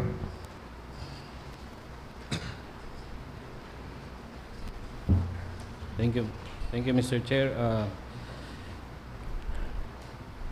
Committee on Human Rights, hearing on December 12, 2025, we have no quorum. Your report is being acknowledged first, and then there was no quorum. Again, request that the body the plenary is converted into the Committee of the Whole. Thank you, Mr. Chair. This sole item for consideration is the letter dated September 15 of Nida Barcenas, convener of Defend Bicol, expressing grave concern and condemnation of the recent incident of red tagging. May I move to the disposition, Mr. Chair? Yes, please. On motion of myself, the chairman, duly seconded by himself, manifested that the matter be elevated to the plenary with a recommendation that the matter be referred to the Naga City Human Rights Action Center. And we reminded, actually, Mr. Chair, the participants coming from the 9th Infantry Division.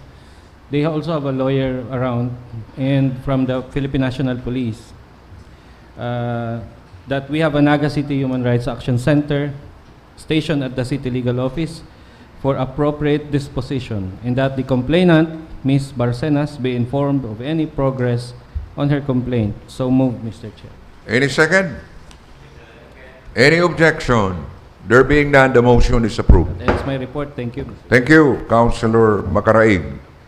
Next item, please. The report of the Committee on Health and Nutrition. Committee on Health and Nutrition, Councilor Gail Bunal Gomez.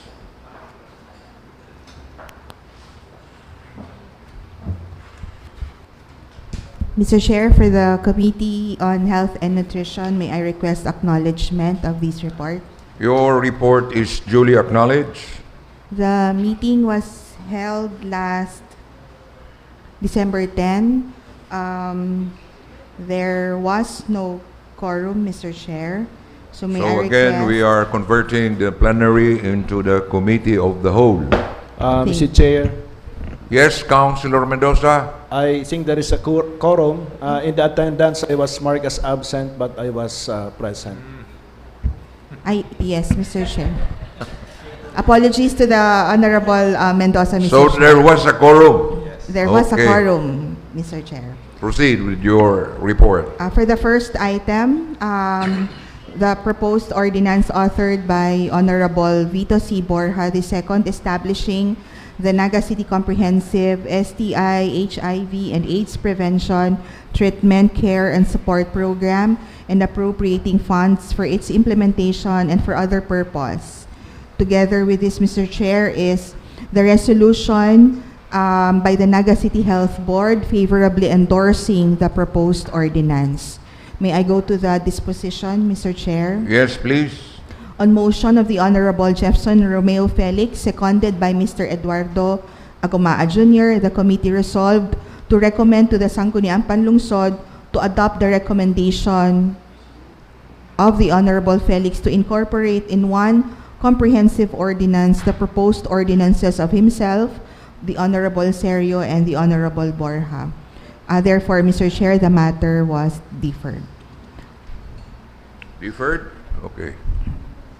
So move, Mr. Chair.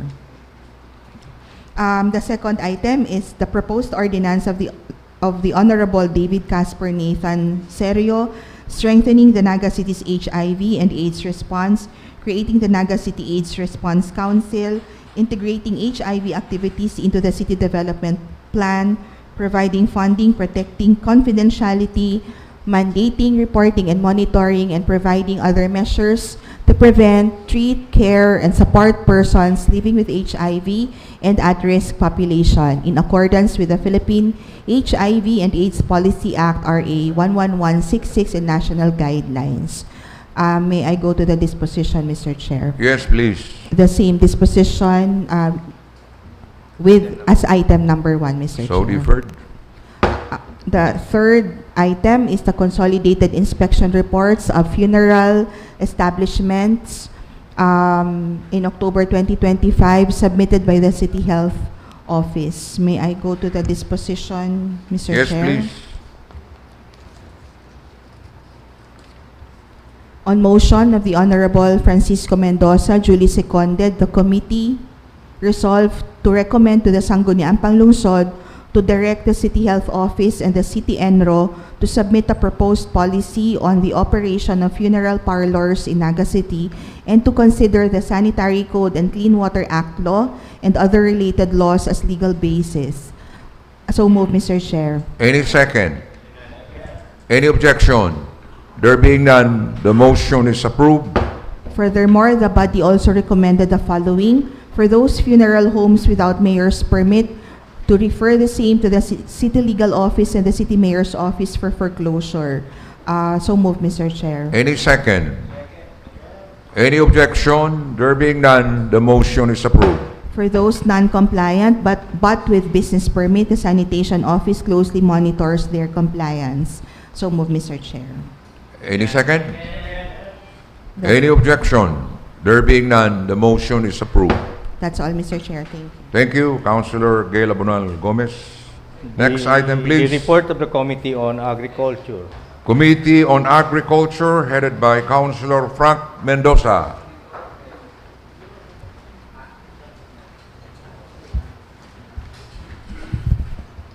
Thank you, Mr. Chair.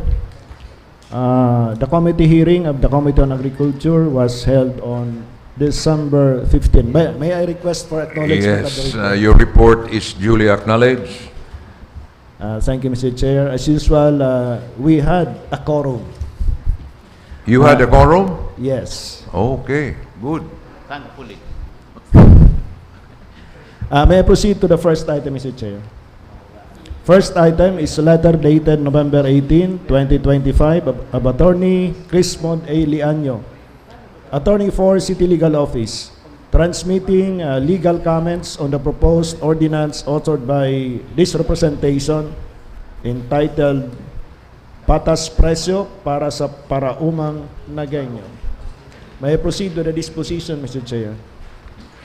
Yes, please. The committee resolved to recommend to the Sangguniang Panlungsod to return the proposed ordinance to the proponent to incorporate the suggestions and recommendations of the city legal officer. So move, Mr. Chair. Any second? Any objection? There being none, the motion is approved. Second item is the letter dated November 28, 2025 by Mr. Ernesto Asense, Acting City Agriculturist, containing his comments on the proposed ordinance establishing the Naga City Farmers' Choice Program, providing a credit facility for the acquisition of farm inputs and prescribing mechanism for its sustainable implementation, and on proposed ordinance instituting the direct procurement of palay and rice from Naga City farmers, pursuant to the Sagip-Saka Act. May I proceed with the disposition, Mr. Yes, Chair? please. The committee resolved to recommend to the Sangguniang Panlungsod to return the proposed ordinance to the proponent, again to incorporate the recommendations of the City Agriculture Office and for further consultation and more inputs from the actual rice and corn farmers. So move, Mr. Chair. Any second? Any objection? There being none, the motion is approved. Third item is a letter dated October 17 from the City Legal Officer submitting the official comments and recommendations of the City Agriculture Office pertaining to the proposed draft ordinance on agricultural machinery. May I move to the disposition, Mr. Chair? Yes, please. The body just noted the matter with a recommendation of the Honorable Buenafe to return the matter to the proponent and advised to seek the endorsement of the City Mayor's Office. So move, Mr. Chair. Any second? Any objection? There being none, the motion is approved. That ends my report. Thank you, Councilor Mendoza. Next item, The please. letter dated December 15, 2025 of Barangay Secretary Ronald Garcia of Lerma, transmitting the modified ordinance number 008 mandating the display of signage prohibiting the sale of cigarette, e-cigarette, and intoxicating liquor to minors as recommended by the Sangguniang. Reactions?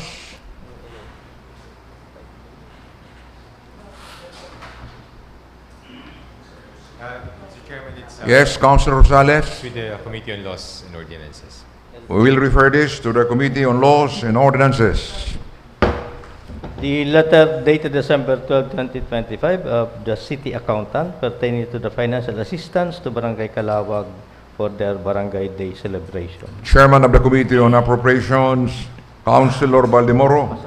Thank you, Mr. Chair. With the response from the city accountant that the said request has an allocation, but it was reverted to surplus for 2024, and the city accountant suggested to request for a reallocation authorized by the Sangguniang Panlungsod. So may I move, Mr. Chair, for a passage of an ordinance appropriating the amount of 20,000 pesos for the accounts payable for the Barangay Calawag on their Barangay Day Celebration 2022, chargeable against the Barangay Support Fund of the current annual budget. I so move, Mr. Chair. Any second? Any objection? There being none, the motion is approved. The report of the Committee on Appropriations. The report of the Committee on Appropriations to be rendered by its chairman, Councilor Elmer Baldemoro. Thank you, Mr. Chair. Mr. Chair, may I request for the acknowledgement of the committee report of the Committee on Appropriation, Your report is duly acknowledged. and with the indulgence of the committee chair on the Committee on Rules, item number 3, 6, and 8 of the new business will be form part of this committee report. Okay, please. Thank you, Mr. Chair. Did you have any quorum? There is a quorum, Mr. Chair. Okay. The committee hearing conducted yesterday, and there were 10 items discussed. Item number 1, the endorsement from the acting city budget officer forwarding the 2026 annual budget of Barangay Peña Francia as embodied under Barangay Appropriation Ordinance number 2025-10-003 involving the amount of 9,02,376 pesos for review. May I go directly to the disposition, Mr. Chair? Yes, please. On motion of the Honorable Jesse R. Albius, duly seconded by the Honorable Felix, Mr. Santo Domingo, and Ms. Diasis, the committee resolved to recommend to the Sangguniang Panlungsod the passage of a resolution declaring the 2026 annual budget of Barangay Peña Francia for calendar year 2026 as embodied under Appropriation Ordinance number 2025-10-003 involving the amount of 9,02,376 pesos as operative in its entirety. I so move, Mr. Chair. Any second? Any objection? There being none, the motion is approved.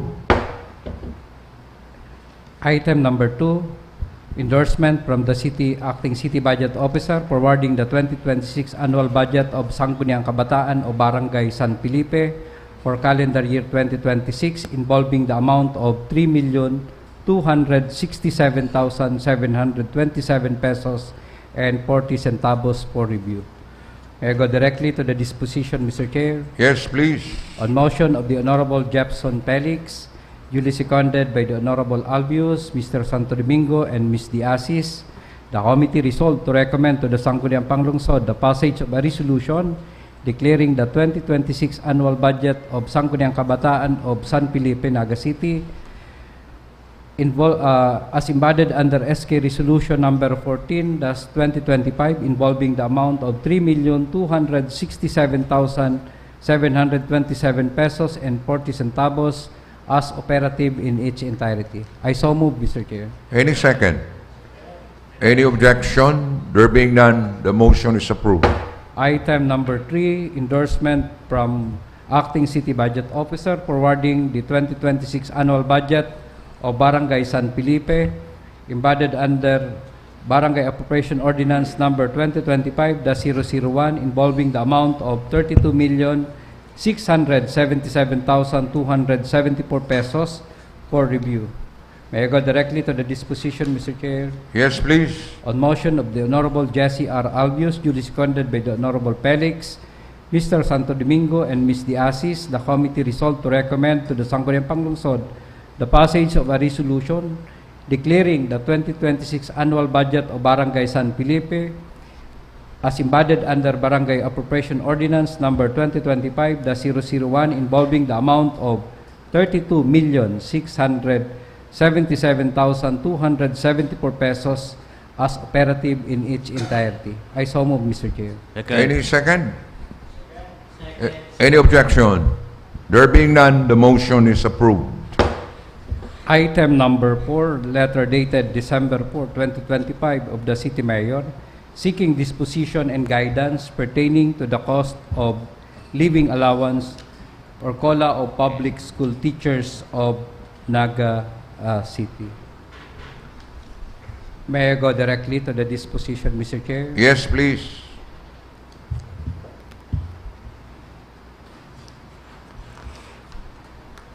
The committee resolved to direct the City Budget Office to identify the possible source of fund to accommodate the request and to report its finding to the Sangguniang Panlungsod during the next regular session for the final disposition of the matter. Mr. Chair, in today's session, the City Budget Office submitted a letter from the City Mayor requesting for a passage of an ordinance authorizing supplemental budget number 6 in the total amount of 5 million pesos out of the savings of the current year's personal services for the for the assistance to DepEd or support to DepEd division and district program. With this, Mr. Chair, the request of the NACITEA for the COLA, and this now called assistance to public school teacher, and under the account of other professional services, there is a request for a passage of an ordinance amounting to 5 million. So this will cover, Mr. Chair, a 1/4 of the requested by the NACITEA. So with that, Mr. Chair, may I move for a passage of an ordinance authorizing the supplemental budget number 6 that in the total amount of 5 million pesos out of the savings from personal services for the following essential expenditure: the assistance to DepEd under the term other professional services amounting to 5 million pesos. I so move, Mr. Chair. Any second? Second. Any objection? Councilor Mendoza? Thank you, Mr. Chair. My objection rests on several arguments. Number one, the law says that a local government unit can grant additional compensation to national officials stationed in their locality if finances allow. It doesn't follow that because there is a declared savings from PS that our finances allow. Kadakol kitang gastusan na data na tataparan. So, kumataw man lang kitang additional compensation sa national official, sa public school teachers, ang entry level of which ang sweldo kan is 32,000 pesos per month. Itautan na lang sa mga basurero, sa mga parasighid, sa mga garbage collector, na ang sweldo is less than 10,000 a month. If our intent is to compensate personnel for the jobs that they are doing, then mas nangangaipo si mga empleyado ta instead of public school teachers. By the way, my parents are public school teachers, so I have nothing against public school teachers. But ang sa kuya is, number one, propriety. Ano tumatok kita sa nagsisuldo ng 32,000? Instead naman sa mga empleyado ta nagbabala, nagsisighid, ang sweldo is less than 10,000. Number two, it's not based on law. Data kaya magparatao sa, in fact, naman kita na tinataan na national official. Since when I sat as budget officer, kadakol nagre-receive ng arrogant allowance na national official. Pero because nga ni, data man kaya, lubay-lubay, pigparatabasan tayan. And that is one reason why ever since, ang appropriation sa DepEd, perming 5 million. Ako nagtutubod, may iba pa kitang dapat taan. Kaya pag prepare mi kang budget, dahil ko yan talaga tinataan ng bilog na amount. So, my position is, Mr. Chair, number one, it has no basis in law because our finances do not allow, notwithstanding the declared savings. And second argument, kung social justice ang satuyang intent, igwa pang mas nangangaipong empleyado, igdi sa satuya, other than iyan po mga public school teachers. Thank you, Mr. Chair. Do you have any reaction, Councilor Elmer Balimoro? Thank you, Mr. Chair. We understand the predicament of the Honorable Mendoza. But again, Mr. Chair, the teaching and non-teaching staff of DepEd is still expecting this support from the city government of Naga regarding to the additional salary or benefits to our job order employee. Mr. Chair, we already passed an ordinance granting them a gratuity pay amounting to 15,000 pesos for this year. So I think, and for next year, during the budget hearing, we agreed on the request of the SWMO for the additional compensation for the job or the employees, particularly those engaged in garbage collection. So I think, Mr. Chair, since may nakuanan man na pundo, so the requested amount of the DepEd is for the third 3/4. So ang kaya talang is 1/4. So why not we give this assistance to the DepEd? So we have the motion from Councilor Elmer Baldimoro, duly seconded, but there was an objection from Councilor Mendoza. So we will have to divide the House. So who are in favor of the motion of Councilor Baldimoro? 1, 2, 3, 4, 5, 6, 7, 8. Who are not in favor? 1, So 2. the motion is approved. May I proceed? Yes, please. Item number 5, endorsement dated December 16, 2025 from the Acting City Budget Officer forwarding the 2026 annual budget of Sangguniang Kabataan o Barangay Concepcion Pequeña, embodied under SK Resolution number 57-2025 involving the amount of 3,900,884.60 for review. May I go directly to the disposition, Mr. Chair? Yes, please. On motion of the Honorable Jepson Romeo Felix, duly seconded by Mr. Santo Domingo, the committee resolved to recommend to the Sangguniang Panlungsod the passage of a resolution declaring the 2026 annual budget of the Sangguniang Kabataan o Barangay Concepcion Pequeña as embodied under SK Resolution number 57-2025 involving the amount of 3,900,884.60 as operative in its entirety. I so move, Mr. Chair. Any second? Second. Any objection? There being none, the motion is approved. Item number 6, endorsement from the Acting City Budget Officer forwarding the 2026 annual budget of Barangay San Isidro as embodied under Barangay Appropriation Ordinance number 2025-001 involving the amount of 7,907,524 pesos for review. May I go directly to the disposition, Mr. Chair? Yes, please. On motion of the Honorable Jesse R. Albius, duly seconded by Mr. Santo Domingo, the committee resolved to recommend to the Sangguniang Panlungsod the passage of a resolution declaring the 2026 annual budget of Barangay San Isidro as embodied under Barangay Appropriation Ordinance number 2025-001 involving the amount of 7,907,524 pesos as operative in its entirety. I so move, Mr. Chair. Any second? Second. Any objection?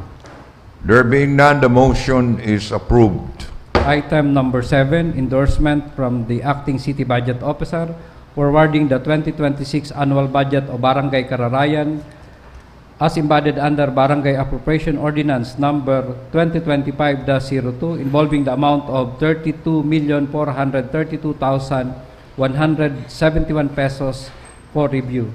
May I go directly to the disposition, Mr. Chair? Yes, please. On motion of the Honorable Jepson Felix, duly seconded by Mr. Santo Domingo and the Honorable Albius, the committee resolved to recommend to the Sangguniang Panlungsod the passage of a resolution declaring the 2026 annual budget of Barangay Kararayan as embodied under Barangay Appropriation Ordinance number 2025-02 involving the amount of 30,432,171 pesos as operative in its entirety. I so move, Mr. Chair. Any second? Any objection? There being none, the motion is approved. Last item, Mr. Chair, the endorsement from the Acting City Budget Officer forwarding the 2026 annual budget of Sangguniang Kabataan o Barangay Santa Cruz embodied under SK Resolution number 013 series of 2025 involving the amount of 1,204,179 pesos and 30 centavos for review. May I go directly to the disposition, Mr. Chair? Yes, please. On motion of Mr. Elmer Santo Domingo, duly seconded by Ms. Diasis, the committee resolved to recommend to the Sangguniang Panlungsod the passage of a resolution declaring the 2026 annual budget of the Sangguniang Kabataan o Barangay Santa Cruz, Naga City as embodied under SK Resolution number 013-2025 involving the amount of 1,204,179 pesos and 30 centavos as operative in its entirety. I so move, Mr. Chair. Any second? Any objection? There being none, the motion is approved. That's end my report, Mr. Chair. Thank Ms. you, Mabalos. Councilor Elmer Baldimoro. The report of the Committee on Transport.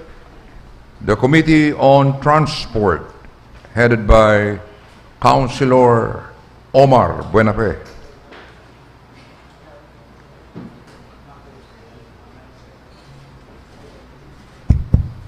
Mr. Chair, may I request acknowledgement of the Committee on Transport report. Your report is duly acknowledged. Thank you, Mr. Chair. The Committee on Transport conducted its committee hearing on December 17, 2025, and there was no quorum. There was no quorum, so the plenary is again converted into the Committee of the Whole. Thank you, Mr. Chair, for the first of the 7 items discussed. We have the endorsement by the head of Trimobile Task Force submitting the following applications for transfer of the Trimobile franchise for review and approval. Letter A, transfer from Emerlina B. Cortez to her son Alfie Cortez in view of the franchisee's retirement. Letter B, transfer from Romaldo D. San Joaquin, deceased, to Romaldo M. San Joaquin Jr., the son. May I proceed to the disposition, Mr. Chair? Yes, please.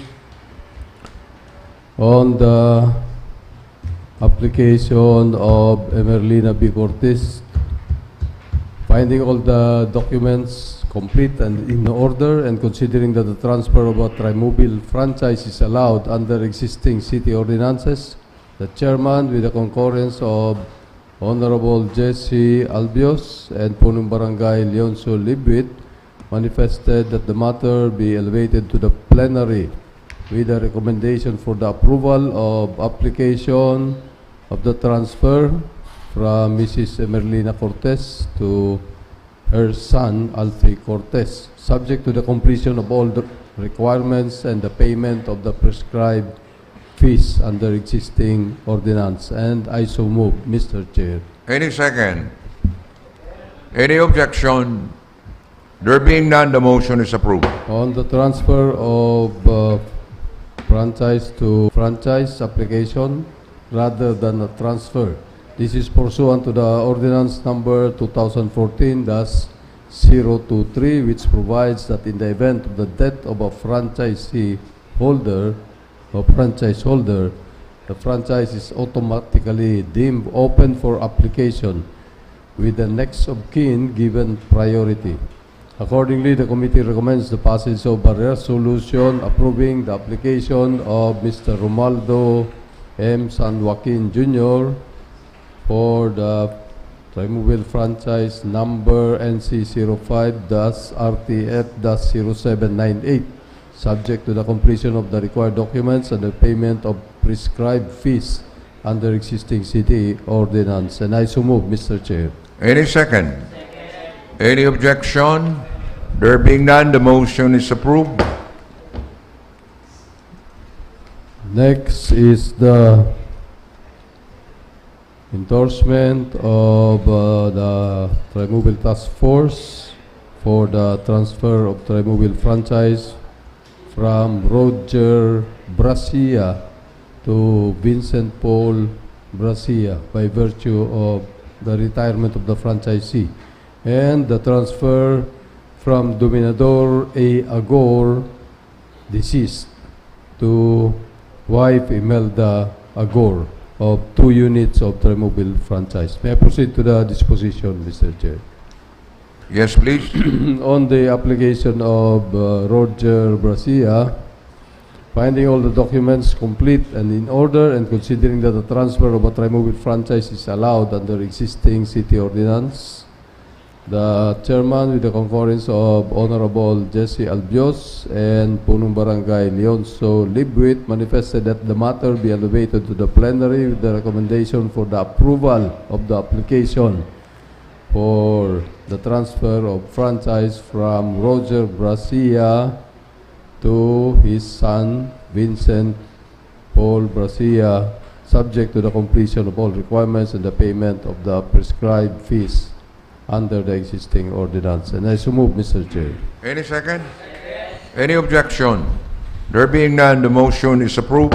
On the application of Imelda Agor for 2 units of Trimobile franchise due to the death of her husband, the chairman, with the concurrence of the committee members present, manifested that the matter be elevated to the plenary with the recommendation to defer the matter due to the absence of the applicant. And I so move, Mr. Chair. So deferred. Item number 3, the endorsement of the head Trimobile task force regarding the applications for transfer of Danilo Babol to Gary Babol by virtue of retirement, and from Dennis Floresca to Marilo Floresca Julian, also by virtue of retirement. May I proceed to the disposition, Mr. Yes, Chair? please. On the application of Danilo Babol, finding all the documents to be complete and in order, and considering that the transfer is allowed, the chairman, with the concurrence of Honorable Albios and Punong Barangay Libwit, manifested that the matter be elevated to the plenary with a recommendation for the approval of the application of Mr. Babul to transfer the franchise to his brother Gary Babul, subject to the completion of all requirements and the payment of the prescribed fees under existing city ordinance. And I so move, Mr. Chair. Any second? Any objection? There being none, the motion is approved. On the application of Dennis Floresca, finding all the documents complete and in order, and considering that the transfer of Trimobile franchise is allowed under existing ordinances, the chairman, with the concurrence of Honorable Albios and Punong Barangay Libwit, manifested that the matter be elevated to the plenary with recommendation for the approval of the said application and transfer of the franchise from Dennis Floresca to his sister Marilo Floresca Julian, subject to the completion of the requirements and payment of prescribed fees. And I so move, Mr. Chair. Any second? Second. Any objection? There being none, the motion is approved. Number 4 item is the emailed communication from Tiger Terra Transport Corporation relative to the proposal for collaboration on electric vehicles and charging stations. May I proceed to the disposition, Mr. Chair? Yes, please. Due to the absence of the proponent, the chairman, with the concurrence of Honorable Albios and Punong Barangay Libwit, manifested that the matter be elevated to the plenary with the recommendation to defer consideration thereof and to schedule the same for the next committee hearing. And I so move, Mr. Chair. Second. Defer. Any objection? There being none, the motion is approved. Number 5 items, letter dated November 3, 2025 from Punong Barangay Leonso Libwit of Barangay Carolina, Naga City, submitting Barangay Ordinance number 2025-01, declaring and establishing the intermodal terminal of Barangay Carolina as a local economic enterprise. And may I proceed to the disposition, Mr. Yes, Chair? please. The chairman, with the concurrence of Honorable Jesse Albios manifested that the matter be elevated to the plenary with a recommendation to return the same to the Barangay Council of Carolina for revision of the local ordinance of Carolina. Upon submission of the revised ordinance, together with the documents showing that the terminal in Barangay Carolina has already been properly turned over to the barangay government, the matter will be referred to the Joint Committee on Transportation and Laws and Ordinances for further deliberation. And I so move, Mr. Chair. Any second? Second. Any objection? There being none, the motion is approved. Number 6 item is the resolution number 2025-045 of Sangguniang Barangay of Igualdad, Naga City, requesting for the grant of additional 50 units of pajak for iPoda operating in Barangay Igualdad. May I proceed to the disposition, Mr. Chair? Yes, please. The chairman, with the concurrence of Honorable Albios, manifested that the matter be elevated to the plenary with a recommendation to request the Public Safety Office and the Naga City Police Office to conduct an inspection, evaluation, and recommendation and submit a report within 10 days to the committee. And I so move, Mr. Chair. Any second? Second.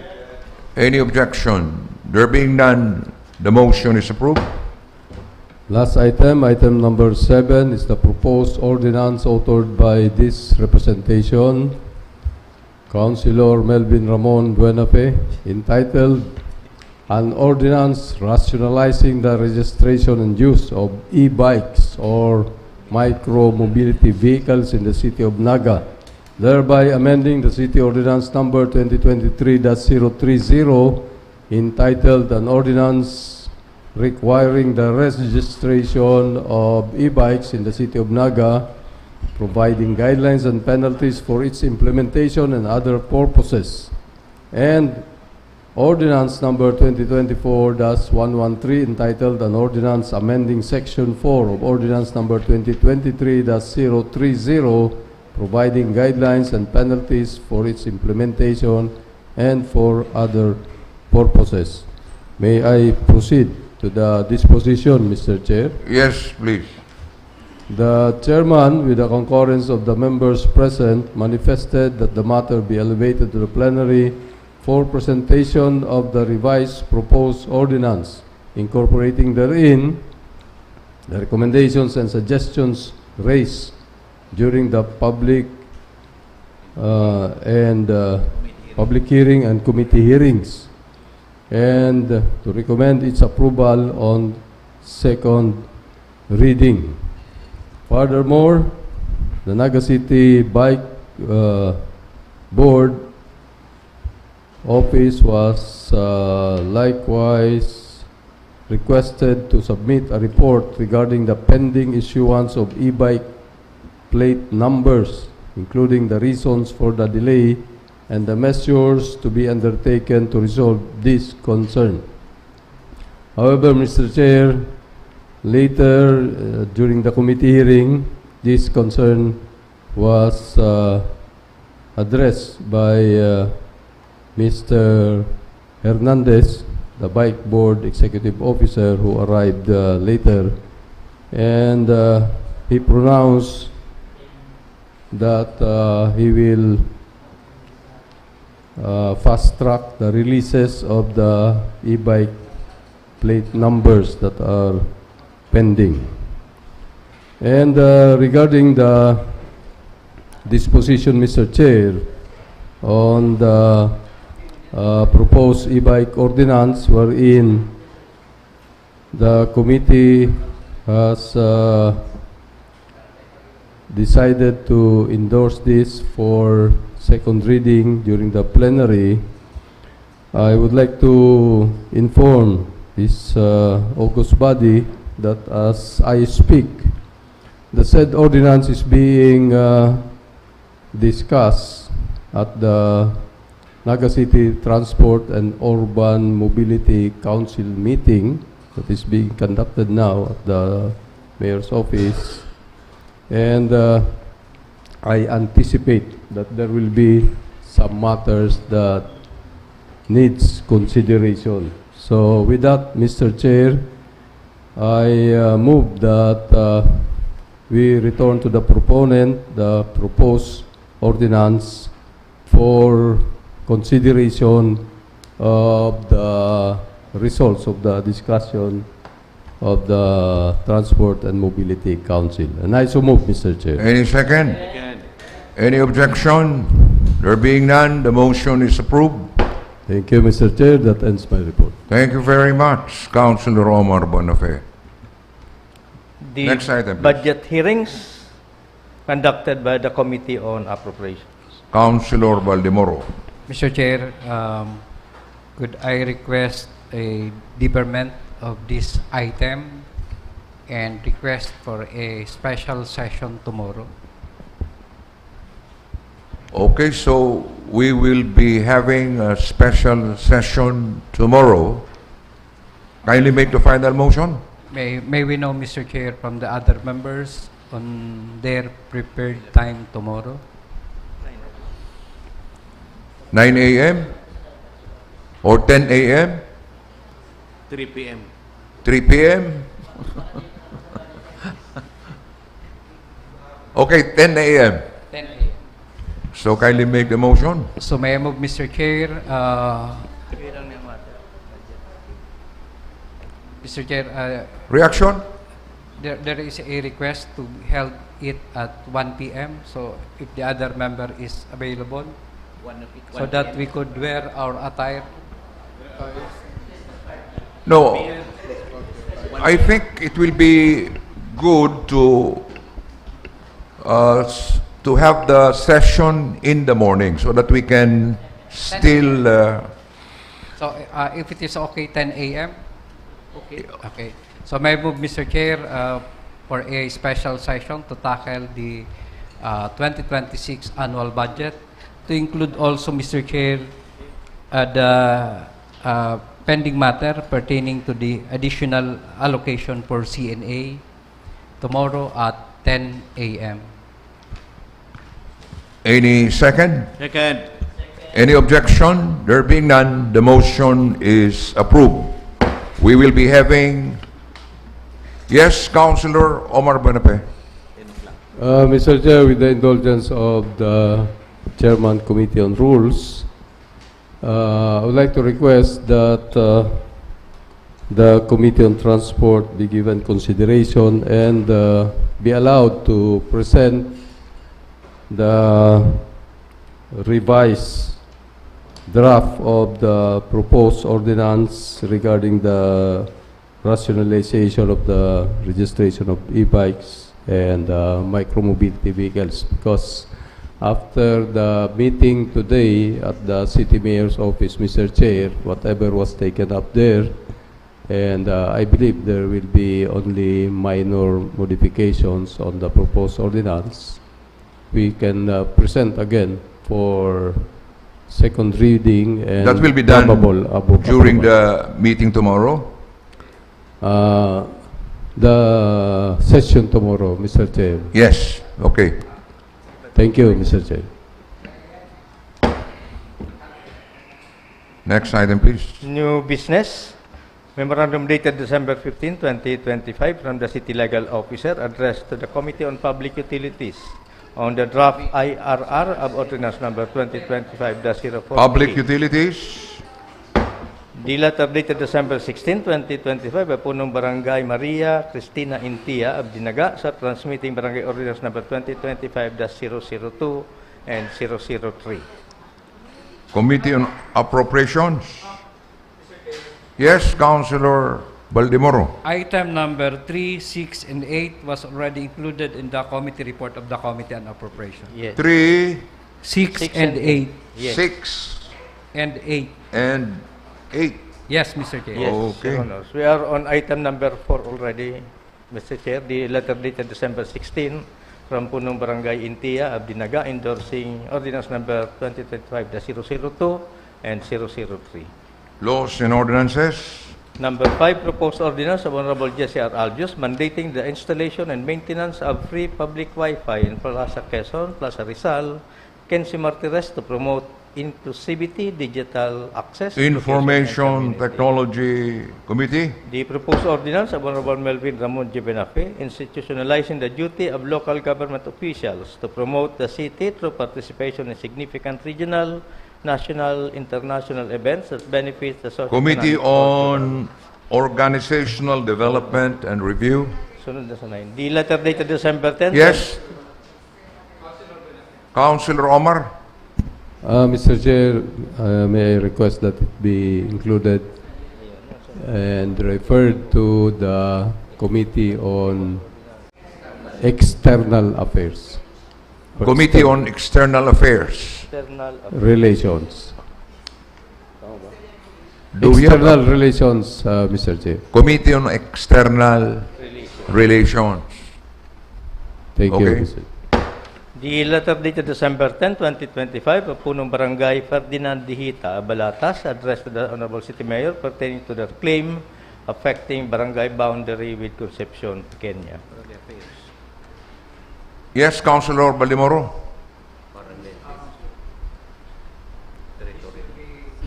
May I move, Mr. Chair, to refer this to the Committee on Barangay Affairs and Boundary Dispute. Okay, so we will refer this to the Committee on Barangay Affairs. The proposed ordinance of Honorable Alan Reyes Macaraig establishing the anti-political dynasty policy of the city and providing penalties for violations thereof. May I request, Shall we Mr. refer Chair? this to the Committee on Laws and Ordinances? Yes, Mr. Chair. The proposed ordinance of Honorable Wilfredo Jude A. Jokno with City Councilor Balatero institutionalizing the Naga City Net Zero Carbon Policy Framework. Committee on Environment. Other matters, a status report of infra projects for the month of November 2025 implemented by the DPWH 3rd District Engineering Office. Noted. The demand letter addressed to Barangay Secretary and Barangay Chairman of Tinago pertaining to sum of money owed to certain Reca Quinones for supplies. We take note of this. The memorandum dated December 11, 2025 from the City Legal Officer addressed to the City Mayor pertaining to the evaluation of the draft MOA with Santa Clara International Corporation for disposal of construction, Noted. plastic, and residual waste. Memorandum dated December 11, 2025 from the City Legal Officer addressed to the City Mayor pertaining to the evaluation of the request of Greg Shore Reception Facility Service Provider Noted. for access.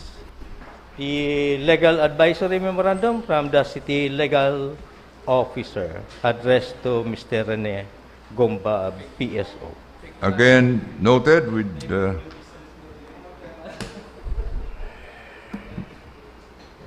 next item, Councilor Rosales. Nominal voting. Chairman, may I move for the approval for the third and final reading of all ordinances approved on second reading. Any second? Any objection? There being none, the motion is approved. Move to adjourn, Mr. Chairman. Adjourn.